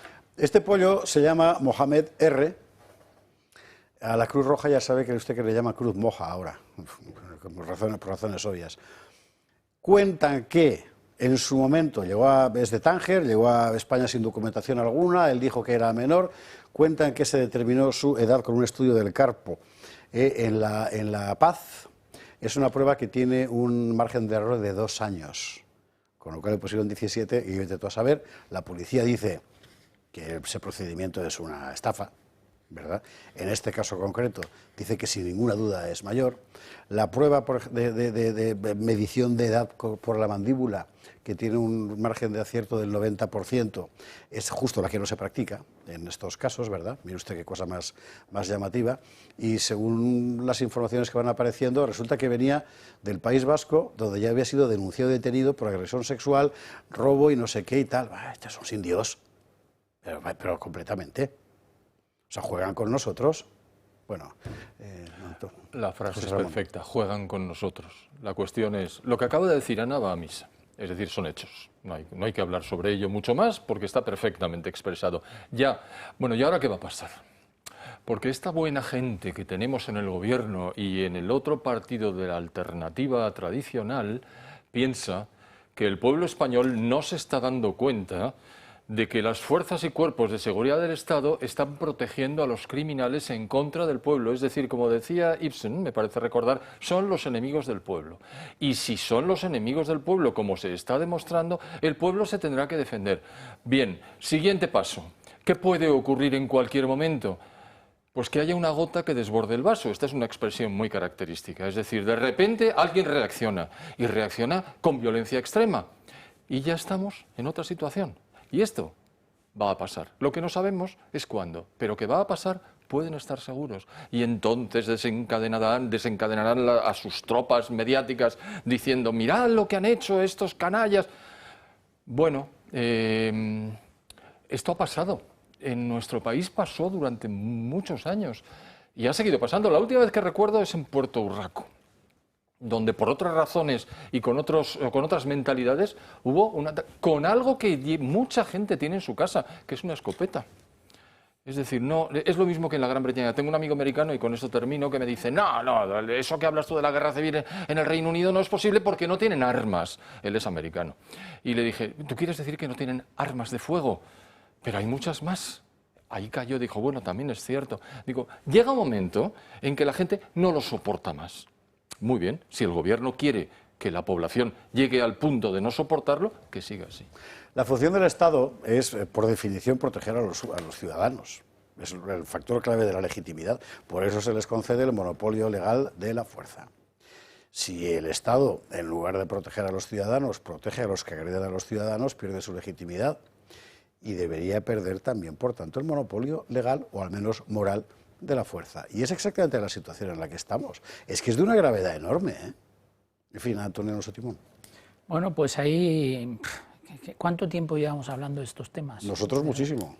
¿Y qué ha mejorado? ¿Ha mejorado algo al revés? Sí, la conciencia de la gente. Ha empeorado. En el caso concreto que estamos analizando, ¿qué podía salir mal? Un centro que es el más conflictivo de Madrid, que lleva ya no sé cuántas quejas, que ha habido incidentes de todo tipo, como ha relatado bien Ana, que ya lo conoce bien porque lo ha visitado en varias ocasiones, y un señor que entra en España de manera ilegal diciendo que es un menor de edad, que probablemente no lo sea mayor de edad, que tiene ya unos antecedentes en el País Vasco por agresión sexual, que le mandan al mejor de los sitios posibles, que es al centro de Menas de Hortaleza. ¿Qué podía salir mal? Pero el problema no es lo que ha sucedido, que ya es suficientemente grave y es una salvajada, y desde luego todo el apoyo a la familia y a la niña, que es que tiene 14 años la niña. 14 años, 14 años. Le han fundido la vida. Es una niña de 14 años.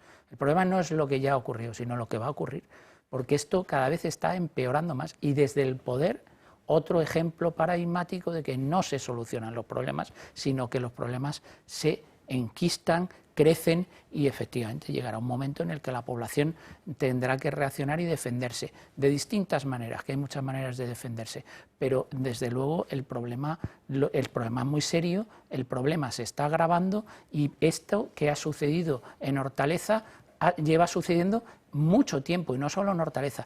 No se pone coto, porque no hay voluntad política de poner coto, porque yo creo que desde el momento en el que hay una distribución como la que se está haciendo de los menas, ¿a vosotros os parece serio el reparto de menas que se está llevando a cabo en este país? Además, en otro ejemplo asimétrico de la insolidaridad, por un reparto, por 7 votos, por los votos que sean, para tener contentos a las personas que te sostienen en la Moncloa, en el Falcon y en la Mareta. No se lleva ninguno a Cataluña ni al País Vasco, el resto de comunidades autónomas. Es que es alucinante lo que está pasando en este país desde todos los puntos de vista. Vamos, ya que sacas el tema del reparto, tenemos tiempo, vamos a tocarlo un poquito, porque la desfachatez, Bolaños, valga la redundancia, que decía esto que vamos a ver ahora mismo. Vamos a recuperar a Bolaños, por favor. Quiero decir que lo que aprobamos ayer fue un Real Decreto con unos criterios para distribuir menores no acompañados en nuestro país, unos criterios que son objetivos, que son claros y que son absolutamente transparentes. Hay una ratio que se establece en 32 menores no acompañados migrantes por cada 100.000 habitantes, y es una ratio que se aplica a todas las comunidades autónomas por igual. Cuando en alguna comunidad autónoma sus sistemas de acogida de menores multiplican por 3 esta ratio, es cuando se activa el traslado a otras comunidades autónomas. Por tanto, absoluta transparencia, criterios objetivos iguales para todas las comunidades autónomas. Son criterios que son solidarios con las comunidades autónomas que tienen más presión migratoria. Transparente es, desde luego. Transparente es absolutamente.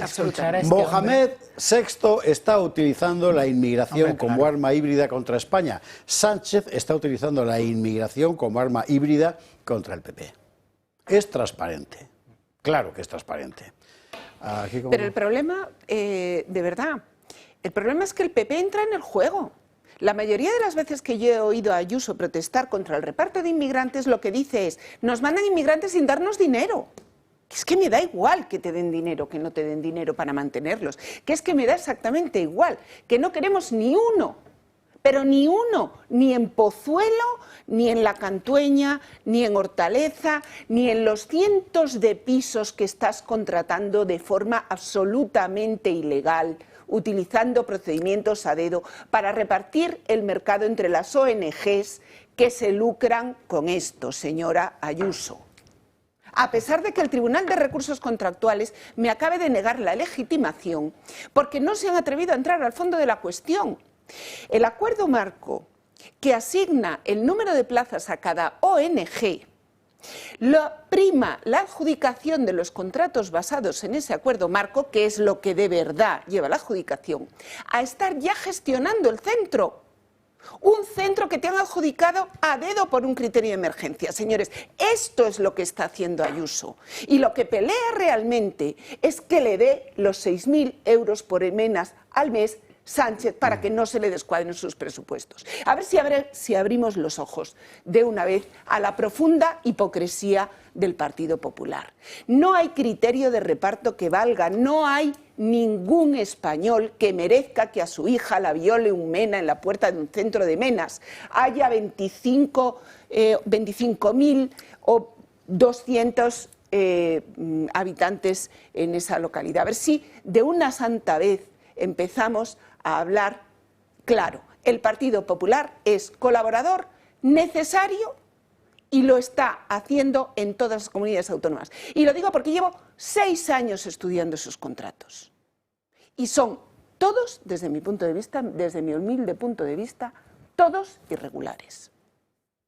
José Ramón Antonio. Pues dos cosas. La primera tiene que ver con el señor Bolaños, que pasa por ser de los listos del gobierno, pero solo pasa. Porque ha dicho 4 párrafos y se ha contradicho entre unos y otros. Oye, majo, o te aprendes la intervención o mientras hablas tu cabeza debería decirte que te estás contradiciendo y por tanto, chico, desvía el tema. Bueno, este es el ejecutor del derecho positivo dentro del gobierno, Cristo bendito, que nos valga. Y la segunda, lo has dicho tú, es la hipocresía. A ver, se parecen muchísimo. He dicho muchas veces que son los mismos perros con distintos collares, lo que pasa es que a veces suena un poco mal, pero es exactamente así. La hipocresía es total y absoluta. Es decir, vamos a ver, ¿tienes un problema? ¿Estás totalmente decidido a resolverlo? Enfréntate con Ángel Víctor Torres. ¿Te ha dicho que te va a mandar a las fuerzas de orden público? Que me las mande. A partir de ahora, con todos los procedimientos administrativos que tengo en mi poder, tanto en la comunidad autónoma como en el ayuntamiento, esto se cierra. Y se cierra por razones técnicas. Ahora venga usted y mándeme la policía y ábramelo. A que no se atreven, porque son hipócritas. ¿Y por qué? Es que están completamente de acuerdo. Yo sobre la intervención de Bolaños es otro insulto más a la inteligencia de todos los ciudadanos, porque evidentemente no se sostiene el reparto que se ha hecho en las distintas comunidades y, por supuesto, como bien has dicho tú antes, esto es clarísimamente un ataque a las comunidades autónomas gobernadas por el Partido Popular, que están tragando con ello. Pero además en el ámbito de Cataluña y del País Vasco, si tienen un problema de inmigración que no pueden acoger más, también es verdad que tienen un problema de inmigración que ellos mismos han creado. Claro. Que ellos mismos han creado y que les va a estallar, bueno, en Cataluña ya les está estallando con el tema de Alianza y que están bastante preocupados, por ejemplo, en Junts. Pero es que en el País Vasco tienen el mismo problema y se han generado ellos ese problema y en los próximos años vamos a ver cómo ese problema se va a ir enquistando y se va a ir haciendo mucho más grave. Por lo tanto, no van a querer caldo, pero van a tener 3 tazas. Como este es un programa interactivo y la gente escribe y tal, lo agradecemos muchísimo, por cierto, gente que dice que explique otra vez a Ana Cuartero eso de los contratos que no lo hemos entendido. Vale, pues a ver, para que lo entienda incluso yo. Vamos a ver. El último contrato que he estudiado, que es por el que presenté un recurso, es un contrato que adjudica 24 millones de euros en 2 fases. En una primera clasificas a todas aquellas empresas que están interesadas y en una segunda fase lo que haces es asignarle a cada una unas determinadas plazas en un centro, ¿vale? Los que pasan la primera fase, pues una vez ya tienes cerrado el marco de las 10, 11, 12 organizaciones las que se presenten, ahora te toca decir, a ver, ¿quién va a hacer gestionar este piso? ¿Y qué hace la Comunidad de Madrid? Decir, bueno, pues no les voy a pedir ninguna oferta más, voy a determinar unos criterios para decidir quién gestiona ese piso. ¿Y qué criterio elige la Comunidad de Madrid? Absolutamente en contra de todo tipo de legislación, en concreto la legislación referente a la competencia. Bueno, pues tendrá prioridad para resultar gestor aquel que ya lo esté haciendo. Es decir, si tú estás gestionando, por ejemplo, 50 plazas en el centro de Menas de Hortaleza, pues eres el primero, estás en la primera posición para seguir. Claro, si tú te vas a decir, bueno, ¿y quiénes están gestionando y cómo han llegado a gestionar esos centros? Y te encuentras que el anterior contrato es un contrato adjudicado a dedo por emergencia, lo que estás haciendo es perpetuar de una forma que parezca legal a aquel al que le adjudicaste a dedo, porque se suponía que había una emergencia. Pero es que os voy a contar una cosa más. Cuando me he ido a leer ese contrato de emergencia, la emergencia se basa en que un determinado día la Fiscalía les dice que 400 inmigrantes que estaban en otro tipo de centros han sido clasificados como menas y que entonces los tienen que meter en el centro de Hortaleza o en donde sea. Esa es la emergencia. No, perdona, la Ley de Protección Civil dice exactamente lo que es una emergencia, lo que es una catástrofe y cuándo se puede aplicar el procedimiento de emergencia. Esto no es un... Entonces, ¿a dónde voy? Primero adjudicas a dedo con un procedimiento de emergencia irregular que he solicitado la revisión de oficio y me la han denegado. Y estoy en el contencioso administrativo con ello. Y cuando has conseguido que ya tengan repartido el mercado... Cuando has consolidado una situación de hecho, haces un reglamento para consolidar todavía más la situación de hecho. Y esto lo llaman colaboración público-privada. Claro. Yo lo puedo explicar, de verdad, todas las veces que la audiencia quiera, hasta que le llegue a todo el mundo y lo entienda todo el mundo. Si lo he entendido yo, lo ha entendido todo el mundo. Sí, hay algunas cosas, bien, está explicado, ¿no? El acuerdo marco es como si tú quieres ordenadores y dices, quiero los ordenadores de tal característica. Entonces dices HP, tal, y entonces, vale, estos cumplen esas características. Y a partir que tienes en el marco a los distintos proveedores, vas adjudicando los contratos en función de las necesidades que vas teniendo.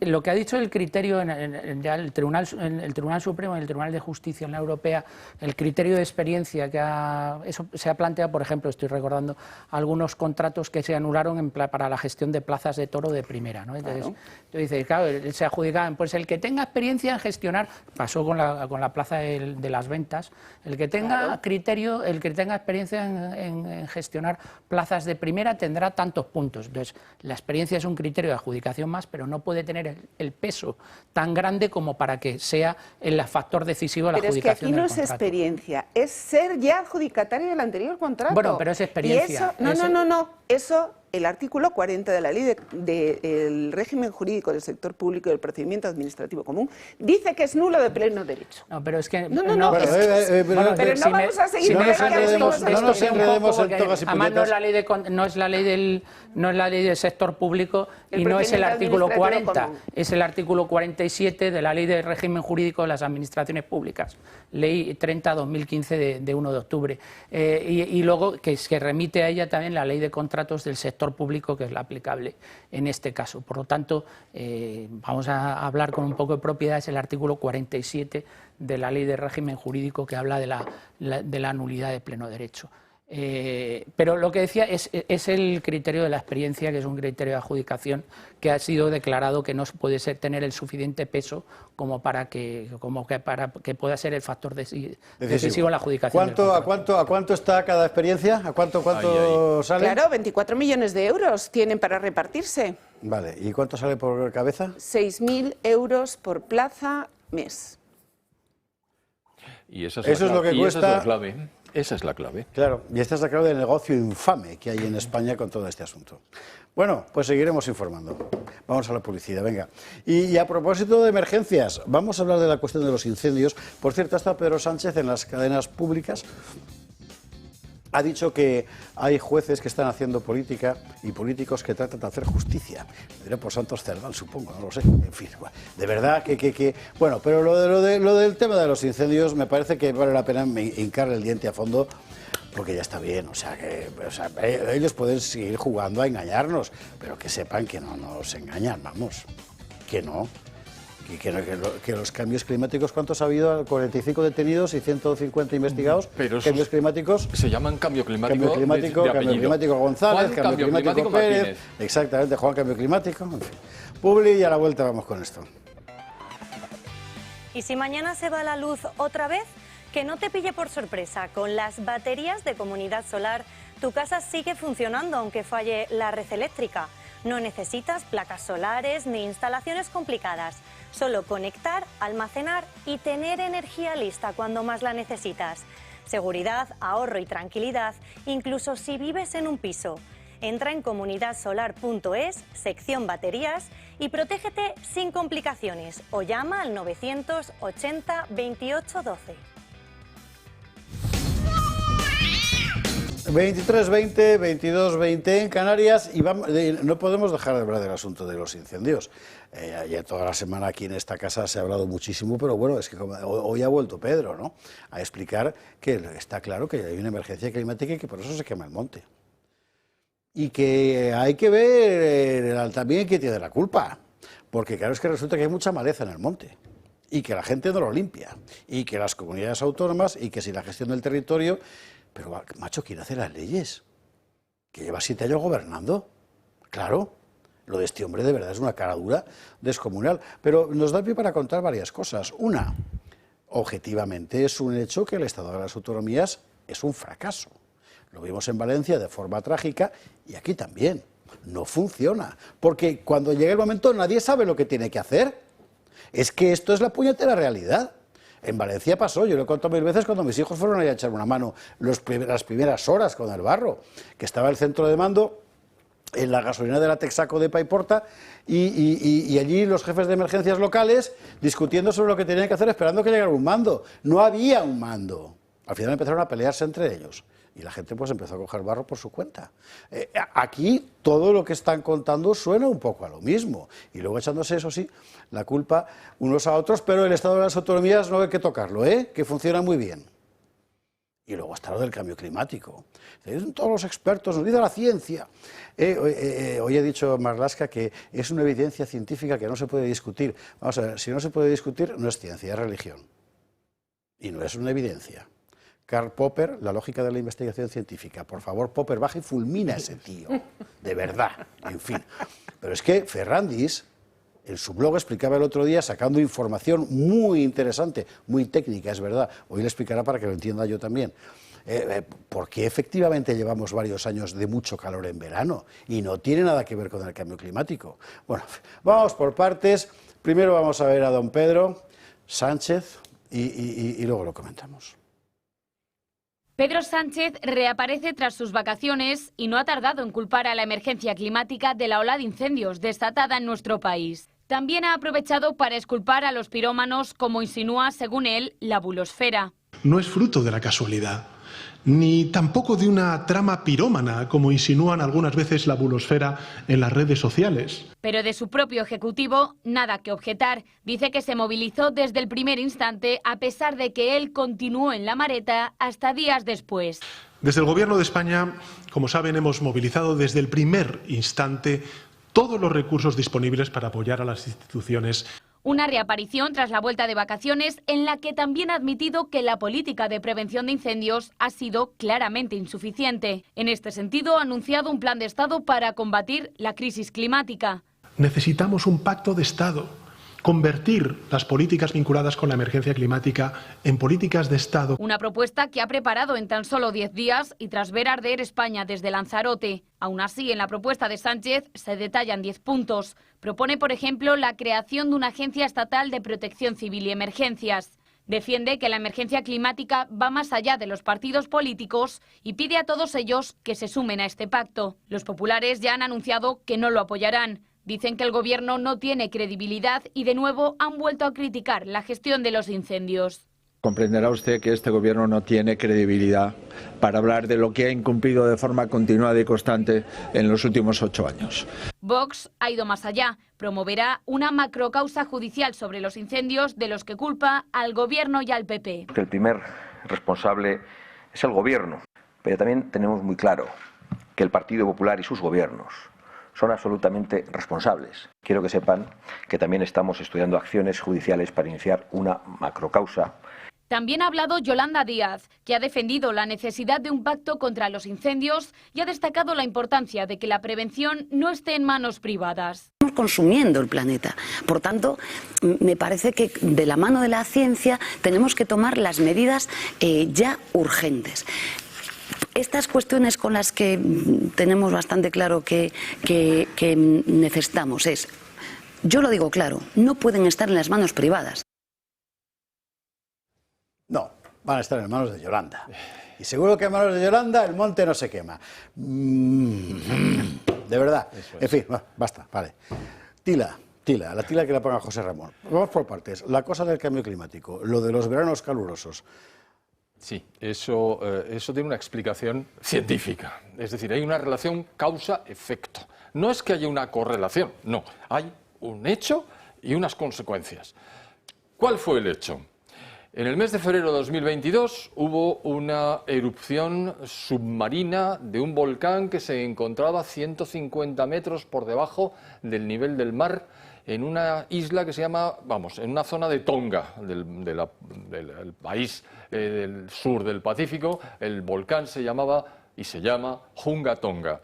Ese volcán lanzó a la atmósfera no CO2 fundamentalmente, sino agua fundamentalmente, es decir, vapor de agua. Eso que el organismo de la ONU tan conocido llamado IPCC niega que sea un gas de efecto invernadero, cuando todos sabemos que cuando hay humedad, la temperatura se nota mucho más.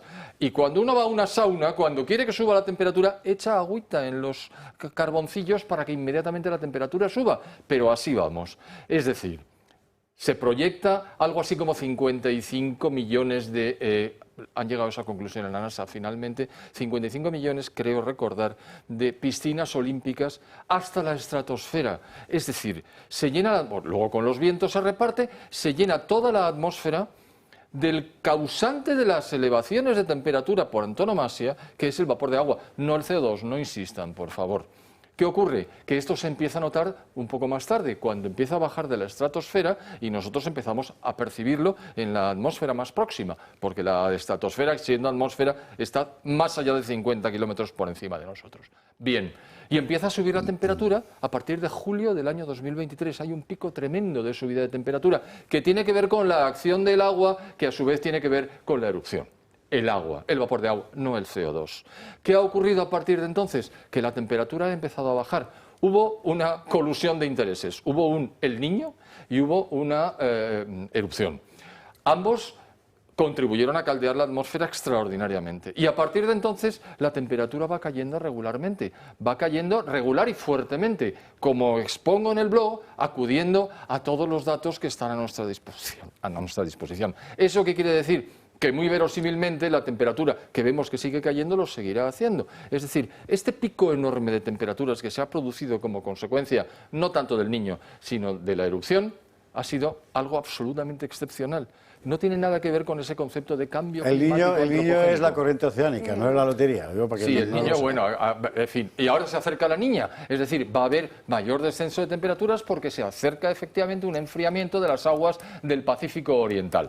Bueno, ¿esto qué quiere decir? Pues que no tiene nada que ver con el cambio climático, sino con una erupción. Y a su vez, el cambio climático parece que solo actúa en los montes de España, porque en los montes de Francia, en los montes de Portugal, en los montes de Italia, en los montes de Marruecos, ¿quieren que siga? Bueno, pues el cambio climático ahí no ha operado, solo ha operado aquí. ¿Y por qué? Pues porque no es el cambio climático, son los incendiarios y son las políticas de conservación del sotobosque absolutamente criminales que han desarrollado los gobiernos anteriores. No nos vamos a parar solamente en el PSOE, no, también los del PP, por ese falso conservacionismo que dicen no me toques el bosque, que yo quiero que me pase como en California, que se me quema todo. ¿Por qué? Porque Gavin Newsom, que es el gobernador, ha decidido que allí no se toca nada. Muy bien, pero con todo y con eso, y ya con esto termino, en todo el mundo, a lo largo de los últimos 100 años, desciende el nivel y la intensidad de los incendios forestales, a pesar de que la temperatura ha subido 1 grado centígrado.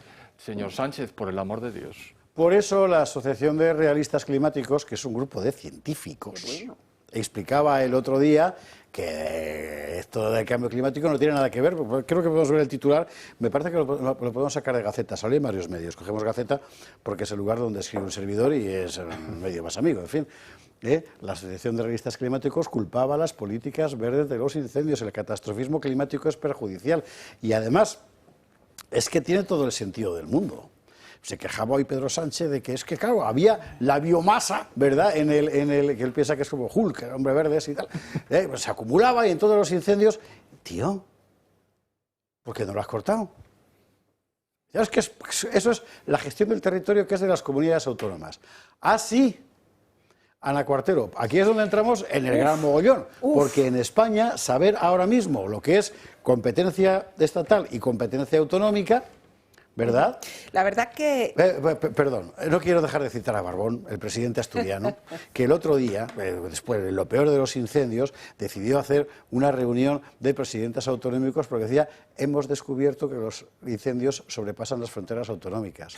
Coño, o sea, lo han descubierto ahora, de verdad. O sea, es que este es el nivel, por Dios. O sea, no gobiernan oligofrénicos, perdón. Ay, vamos a ver. Que me incendio yo. Podríamos estar, o sea, me vas a tener que cortar, ya te lo aviso que me vas a tener que cortar. Ya le digo a Antonio que te... Por supuesto, ya me vas a tener que cortar porque es que de verdad que el tema es muy extenso y voy a intentar centrarme lo primero en una cosa. Permíteme que diga que en el fondo me da igual que haya cambio climático o no lo haya. Lo hay, es constante, es permanente. Sí, es permanente, hubo glaciaciones, claro. pero independientemente de eso, en el fondo es que nos da un poco igual que sea cambio climático o no. Lo que está claro es que la prevención ha fallado, pero es que lo que realmente ha fallado es la extinción. Ojo, ha fallado la prevención, pero es que ha fallado la extinción. Mira, no sé si os habéis fijado que solo nos salen en televisión aquellos incendios que realmente técnicamente eran muy difíciles de apagar antes de que se hubieran extendido. Pero es que ha habido muchísimos incendios. Entonces, dices, es muy difícil saber de quién es la competencia. No, las competencias están claras. Lo que es muy difícil, y lo que no se han centrado en ninguna de las comparecencias que se han celebrado en el Senado, y las he escuchado todas, es que no se ha hecho la pregunta que de verdad hay que hacer, que es la decisión de solicitud de medios, la decisión de intervención del Estado en las comunidades autónomas, ¿ha sido técnica o política? Porque el Partido Socialista ha acusado al Partido Popular de haber orquestado la solicitud de medios al Estado y haber pedido a las 3 comunidades autónomas los medios al Estado a la vez, para al día siguiente por la mañana Feijóo poder reclamarle al presidente de gobierno no haberlos puesto. Y el Partido Popular no lo ha desmentido, no ha contrapuesto con datos esa afirmación del Partido Socialista, que es muy grave, porque lo que nos indica es que tanto la gestión del Ejecutivo Central para dar medios para extinguir los incendios, como las gestiones de los ejecutivos de las comunidades autónomas para darle el mando al Estado, han sido decisiones políticas. Vale, Ana, vamos a ver. No. Termino. Venga, sí. Termino. Y todos ellos se refugian en algo que se ha visto claramente que no existe ningún procedimiento por el que meter en vereda a una comunidad autónoma o por el que exigir el cumplimiento del Estado. Es decir, ha fracasado el sistema completo, desde los dos lados. No hay nada que nos diga cómo se funciona en ese momento. No tiene, aquí es donde yo quería ir, no tiene el Estado, para entendernos, instrumentos para decirle a un presidente de comunidad autónoma, quita que voy. 155. ¿Solo? Pues desde el punto de vista de lo que dice ahora mismo, y desde mi punto de vista, la Ley de Protección Civil, no cabe la actuación del Estado proactiva. Por tanto, y de hecho se ha dicho en las comparecencias del Senado, cuando hace ese relato de los medios necesarios el presidente Mañueco, se dice, los catalanes han hecho muy bien estos debates y decían, le han pedido un 155, le han dicho no tengo medios para cumplir con mis competencias, porque la lista de medios solicitados, independientemente de que fueran necesarios realmente o no, le pidieron un 155, le pidieron que asumiera las competencias, es decir, no que pusiera medios adicionales en manos ¿por qué el general Estado? Coll, cuando la riada de Valencia explicaba que según la Ley de Protección Civil el Estado tiene la potestad de tomar la iniciativa? Por eso te digo que yo no soy profesional, o sea, no soy experta en eso, solo he hecho una lectura de la Ley de Protección Civil y yo no he encontrado que si no se decreta el nivel de emergencia 3, el Estado no puede, y no se ha decretado en ningún caso. Este caso es importante, porque esa declaración sí que corresponde a la comunidad autónoma. Claro. Antonio. En la Ley de Protección, salvo mejor opinión fundada en derecho, en la Ley de Protección Civil sí que hay mecanismos suficientes para que el Estado asuma las competencias en esta materia cuando estamos ante una calamidad de estas características, una situación que afecta a varias comunidades autónomas. Lo dijimos en su momento cuando ocurrió la DANA, que no solo afectaba a la Comunidad Autónoma de Valencia, porque hay que recordar que también afectó muy especialmente a la Comunidad Autónoma de Castilla-La Mancha, especialmente a algún pueblo de Albacete, y también en Málaga, y también en la provincia de Málaga. Pero sí hay instrumentos en la Ley de Protección Civil para que el Estado, a través del Ministerio del Interior, asuma las competencias en la materia y declare el nivel de emergencia número 3. Pero no tiene que partir de las comunidades autónomas. No, el Estado directamente de motu propio puede asumir las competencias en esta materia de acuerdo con la... No me acuerdo cuál es el artículo, pero lo podemos ver tranquilamente, Ana, y lo analizamos. Es interesante, el mero hecho de que se plantee la cuestión me parece que ya da fe de que es un sistema enteramente fallido. Bueno, claro, porque lo lógico habría sido en cualquier caso una llamada de uno a otro, decir, es que a la chica es un sistema fallido, es un sistema fallido porque hay una deslealtad institucional constante. Entonces, entre unos y otros han estado echando las... Vale, pero escuche una cosa, ¿hay una deslealtad institucional de quién? De todos. De todos. Luego, si tienes un sistema en el que todos actúan mal, lo lógico es que el sistema no sirve. Bueno, que pasa lo que ha pasado porque entonces, el sistema no prevé... Que tienes 15 días ardiendo España, porque se ha dicho, ha fallado la prevención. Todos sabemos que los incendios se previenen en invierno, no en verano. Y más, con lo que ha llovido este año, toda la yesca que hay, como se ha dicho aquí, que con todo lo que ha llovido y la yesca que había en los montes, y no se deja tocar absolutamente nada por este absurdo de que en los montes no se puede tocar absolutamente nada, pues evidentemente te encuentras en la situación en la que se encuentran los montes. Siempre es algo que te dice, no, eso es un bulo, sí que se puede limpiar, sí, mírate los requisitos para poder limpiarlo. Y las multas que hay si no cumplen los requisitos. Ha fallado la prevención, también ha fallado la extinción, porque claro, cuando tú llevas sin aprobar presupuestos generales del Estado durante 2 años y no tienes partidas presupuestarias suficientes para hacer frente a la extinción de incendios, pues pasa lo que pasa. Ha habido una descoordinación de medios y luego hay muchos incendios que los ha tenido que apagar los vecinos que no han hecho caso al desalojo de determinados pueblos, y que gracias a eso, no estoy diciendo yo que la gente se quede allí, porque en determinados supuestos es bueno que la gente se vaya del pueblo cuando está muy aguada. Pero gracias a que muchos vecinos se han quedado, han salvado sus casas. Y los hidroaviones rusos, que no hemos podido utilizarlos. Ha fallado la extinción y va a fallar luego el post, la indemnización. Claro, las ayudas que se han aprobado ahora son absolutamente ridículas. 15.000 euros para un señor que ha perdido su casa. ¿Qué hace ese señor con 15.000 euros? Cerramos el tema que se de la deuda. De verdad, hay que volver a lo importante, y es que las decisiones que se han tomado hay que demostrar que han sido técnicas y no políticas. Es decir, si unos presidentes de comunidad autónoma han pasado por Génova para solicitar los medios al Estado, creo que tenemos un problema importante, porque lo que pasa es que se han unido 3 gobiernos del mismo signo político para hacer una petición de medios al Estado para luchar contra un fuego. Y de verdad que a mí esto me parece de una extraordinaria gravedad, porque eso significa que la lucha contra el fuego hubiera sido distinta si el reparto de poderes entre el Partido Socialista y el Partido Popular hubiera sido distinto. No hubiera sido necesario pasar por Génova si en la Moncloa estuviera el Partido Popular y hubiéramos luchado contra los incendios con más eficacia. Sí, Ana, entiendo que desde el punto de vista político es una cuestión de primera importancia, pero todavía más allá. Un sistema que queda supeditado a ese tipo de consideraciones, es un sistema que hay que modificar sencillamente, porque a la gente se le quema la casa.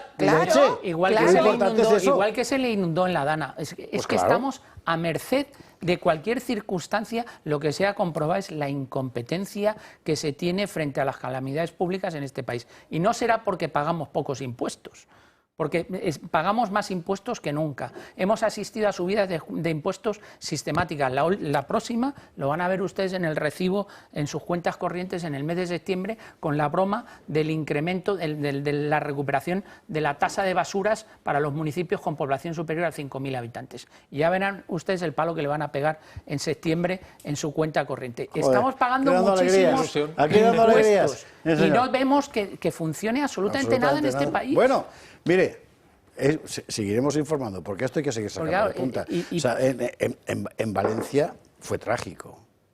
Y seguimos, Bueno, y aquí ha muerto gente, ¿eh? Aquí ha muerto gente. Y Sánchez no ha ido porque en vez de un palo le tiran y los políticos haciendo bromitas con el Twitter, con el Oscar Twitter, Puente, o con X. No, pues puede hablar ese, porque los trenes en Castilla y León estaban calentitos, pero los trenes estaban bastante paraditos. Y pero Yolanda Díaz pasa no lo ha visto por Galicia, no pasa nada porque se le perdona la deuda a Cataluña. Y ya va a tener estar. O sea, vamos a la publi y lo contamos a la vuelta. Esto es una auténtica vergüenza, porque lo va a pagar usted. O sea, la deuda pública no se condona.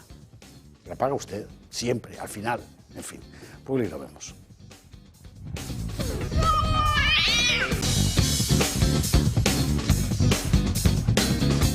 ...23:45, 22:45 en Canarias... ...recta final del gato al agua... Entonces, ¿ha pensado usted que... si acaso esa inhibición del gobierno central... así en Valencia como ahora en los incendios... ¿no es una forma de contribuir a ese deshilachamiento territorial de España que este gobierno abandera?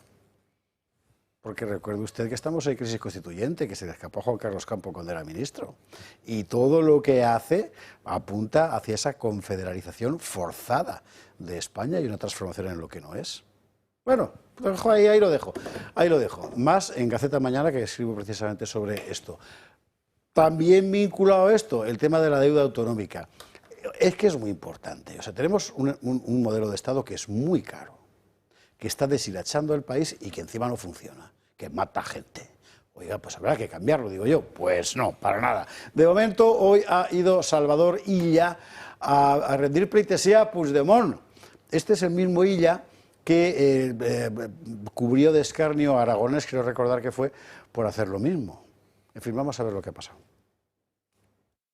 El presidente de la Generalitat, Salvador Illa, recibirá al fugado de la justicia, Carles Puigdemont, en Bruselas, en concreto en la delegación del Gobierno ante la Unión Europea. La iniciativa de este encuentro la ha orquestado el propio presidente catalán para transmitir que la amnistía fue una decisión acertada, defendiendo que los independentistas puedan desarrollar su labor política sin restricciones. En democracia el diálogo es un motor. Lo que pone en marcha el coche. El motor que arranca el coche en democracia es el diálogo. Y voy por eso. Por su parte, el secretario general de Junts, Jordi Turull, considera que esta reunión llega tarde y que no ayudará en las negociaciones con el PSOE. Esto es una reunión que habíamos dejado de pedirla porque creemos que llega muy tarde y ya se ha reunido con todos los expresidentes de la Generalitat y con el nuestro no. Ha sido él quien ha pedido ahora esa reunión. Nosotros, por respeto institucional, esta reunión se producirá.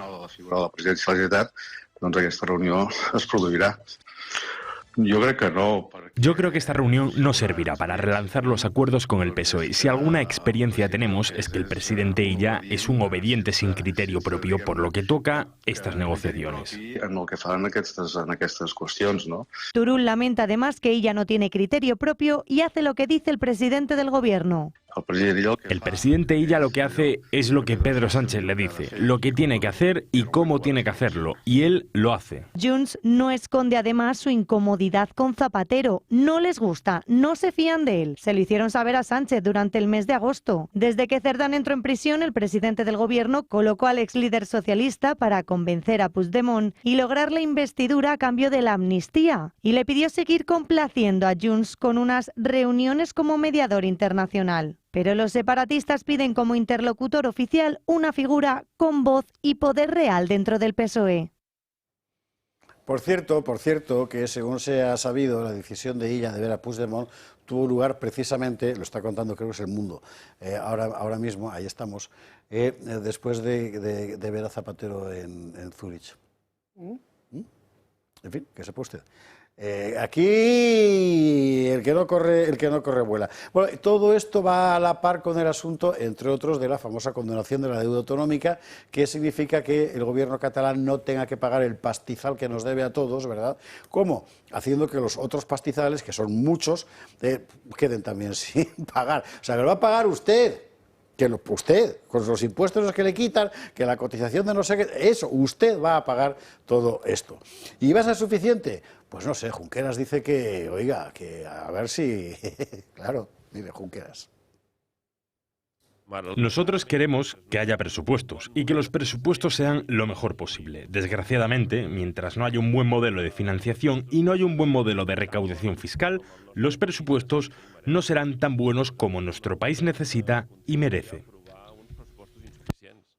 O sea, quiero que me lo perdones todo y además que me dejes recaudar a mí a partir de ahora. Recaudar lo mío y quién sabe si lo tuyo. Bueno, mire, de momento todo el IVA de Coca-Cola se lo va a quedar el gobierno vasco. Porque estamos en esas. Y luego resulta que el dumping fiscal lo hace Madrid o cualquier comunidad que baje los impuestos, su tramo de los impuestos. Urtasun, ¿verdad?, estaba hoy indignadísimo es que de verdad, vamos a sí, tiene usted al Max a mano, ¿no? En España hay que tener hoy. Bueno, pues eso, cójalo que va a Urtasun. ¿Qué hace la Comunidad de Madrid? La Comunidad de Madrid tiene los tramos de IRPF más bajos de toda España, ha eliminado el impuesto de sucesiones, ha eliminado el impuesto de donaciones y lo que hace fundamentalmente es atraer capitales mediante este dumping del resto de comunidades autónomas que se dedica a vaciar. Esto es dumping fiscal dentro de España porque la Comunidad de Madrid es nuestro gran paraíso fiscal dentro de España y esto es totalmente intolerable. Esa S que aparecía ahí a su lado es la sigla de sumar, pero también vale para sinvergüenza. Porque hay que tener la jeta para decir o sea, esto que están pidiendo, que están pidiendo un concierto singular para Cataluña, venga, hombre, por favor, de verdad. Bueno, ahora, nos quedan, ¿qué? 9 minutos de programa. Madre pues mía, 2 minutos por Bárbara. Nos queda poco tiempo. Bueno, sí. Yo creo que, como bien has dicho antes, todo en el fondo son pasos para ir hacia una república confederal, ¿no? Y con todas estas cosas también lo que pretende es enfrentar comunidades autónomas entre ellas, ¿no? Y hay que reconocer que el mal es siempre, la verdad es que es siempre audaz, ¿no? Porque claro, en el caso cuando se hablaba de la condonación de Cataluña, pues es que los muy canallas lo que han hecho es que han puesto en primera posición para la condonación de la deuda Andalucía, gobernada por el Partido Popular. Y está claro cuál es la intención. La intención no es realmente, o es preparar, ¿no?, unas posibles elecciones para María Jesús Montero de nuevo en Andalucía, siendo la artífice, ¿no?, de esa quita de la deuda, o realmente lo que están buscando es tensionar unas comunidades autónomas, tensionar ahora mismo también a los que seguramente entreguen el juego, a los presidentes del Partido Popular de las diferentes comunidades autónomas y al final que cada uno barra para su propia casa, ¿no? Es un poco lo que va pretendiendo. Yo lo único que quiero apuntar con respecto a lo que tú has dicho es que lo que hay que tener claro es que la deuda la íbamos a pagar los españoles igual. Es decir, esta deuda que se les va a perdonar a todas las comunidades autónomas es deuda ya asumida con el aval del Estado a través del Fondo de Liquidez Autonómica, del famoso FLA, creado por Montero, ni más ni menos que para rescatar a la Comunidad Valenciana endeudada. Y que el gran origen del mal está en que además una vez que se creó ese sistema de financiación, de liquidez, ¿no?, de aportar liquidez a las comunidades autónomas, no se les puso ningún límite. Es decir, han acudido irresponsablemente a toda esa deuda. Algo que no ha hecho la Comunidad de Madrid y que sí, ahí hay que decir que en términos relativos efectivamente resulta perjudicada. Pero, señora Ayuso, ¿qué han hecho sus compañeros del resto de las comunidades autónomas? ¿Qué ha hecho el señor Moreno Bonilla? Que lejos de reducir la deuda de Andalucía ha seguido incrementándola. Pues al final de esos barros vienen estos lodos. Es que lo que hay que hacer es luchar contra la deuda de las comunidades autónomas, impedir el endeudamiento irresponsable de las comunidades autónomas, porque de una manera o de otra lo acabamos pagando todos. Y dejando estas herramientas en manos de un tirano, pues al final sufrimos más y sufriremos mucho más en el tiempo que nos queda con este señor en el poder. José Ramón. A mí todo esto me parece teatrillo del malo. Es decir, todos los partidos que se encuentran en la alternancia y aquellos que forman parte del poder están enormemente interesados en incrementar el gasto. ¿Por qué? Porque pueden así comprar las voluntades políticas. ¿Y cómo incrementan el gasto? Endeudándose. Por lo tanto, se endeudarán a nivel estatal, a nivel autonómico y a nivel local, hasta que el euro lo soporte, ¿Qué pasó en el año 2011? Pues que hubo que intervenir por parte de un señor que después no se preocupó en absoluto, Mario Draghi, de recuperar la situación anterior. Es decir, yo intervengo porque si no España e Italia se me caen y con España e Italia el euro. Bueno, pues vamos a estar aproximándonos a una situación análoga, porque en Francia están con un 130% de endeudamiento, de deuda sobre el PIB. En Italia no andan lejos. Nosotros, yo las cifras de España ya no me las quedo desde hace algún tiempo. Claro, es que ese es el tema, no se las cree nadie porque nadie sabe cuáles son. Entonces, las cifras esto reales. repercute directamente. Por lo tanto, todo esto que se están diciendo con esa primadonna que se llama Urtasun, que tengo entendido que es diplomático de formación, ¿Sí? es decir, que aprobó unas oposiciones. Pues mire usted, estoy convencido absolutamente de que él en esas oposiciones tuvo que saber lo que era dumping. Dumping es vender por debajo del coste. Tío, no utilices estos términos que no tienen nada que ver con lo que se está discutiendo para intentar engañar a la población con esa cara de solvente que te has gastado. Eres un carota. Sabes perfectamente que lo que dices es falso. Por lo tanto, teatrillo. Don Antonio. Pues es evidente que hay gran parte, efectivamente, como dice José Ramón, de teatrillo, que se trata de marear la perdiz y mientras vas mareando la perdiz, pues vas embarrando el terreno de juego y lo que estás consiguiendo es que la condonación de la deuda a Cataluña es una de las decisiones más graves que se han tomado en los últimos años. Primero porque es muchísimo dinero, segundo porque si se le da toda la recaudación de los impuestos a Cataluña ya tenemos dos regiones muy insolidarias que se produce un desajuste total y absoluto en el sistema de recaudación y en el sistema de financiación autonómica en el régimen común de la LOFCA. O sea, la situación económica del país es difícilmente sostenible en este momento, políticamente es insostenible totalmente. O sea, ¿qué hace el presidente de la Generalitat de Cataluña visitando a un prófugo de la justicia? ¿Eso va a solucionar los problemas de los catalanes? Es una vergüenza. Pero, es una vergüenza total y absoluta, pero ya, es que luego ya si el presidente del gobierno se hace la foto con Puigdemont y rinde pleitesía a Puigdemont, como ya es bastante grave que un expresidente del gobierno se meta en estos asuntos como es Zapatero a negociar con un prófugo de la justicia, lo de Zapatero de verdad que es de aurora boreal.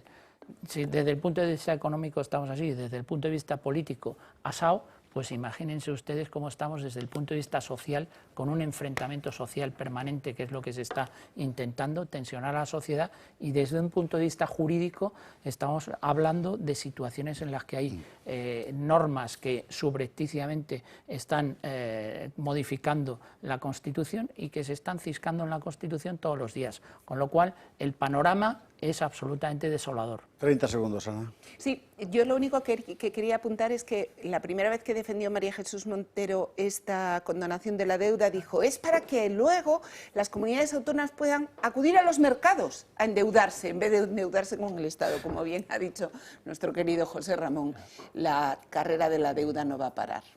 La carrera de la deuda no es de nadie. Claro, la carrera de la deuda no va a parar y ojo al asunto. Algo que dirían en Francia, porque precisamente en Francia está siendo, y en Alemania, ya han anunciado tanto Merz en Alemania como Begú en Francia, que se acabó la fiesta y que van a empezar recortes. El caso francés, mañana lo veremos con calma, es extraordinariamente grave por la multiplicación de deuda en poco tiempo y porque no tienen de dónde sacar más. En el caso de Alemania, yo no sé si les queda margen de maniobra. En España, en principio, sí, pero es mentira, porque todo es cosmética. Mañana lo veremos con calma, porque una de las derivadas del asunto ha sido el planteamiento de la guerra generacional por parte del primer ministro francés entre los boomers, o sea, usted y yo, vamos, de que somos muy malos, porque es que hemos gastado mucho. O sea, hay que tener la cara de cemento armado. O sea, el tío le echa la culpa a la generación de los nacidos en la época del baby boom, de que, claro, por su culpa el Estado ha gastado mucho y ahora tienen que pagar a los más jóvenes. ¡Cagula!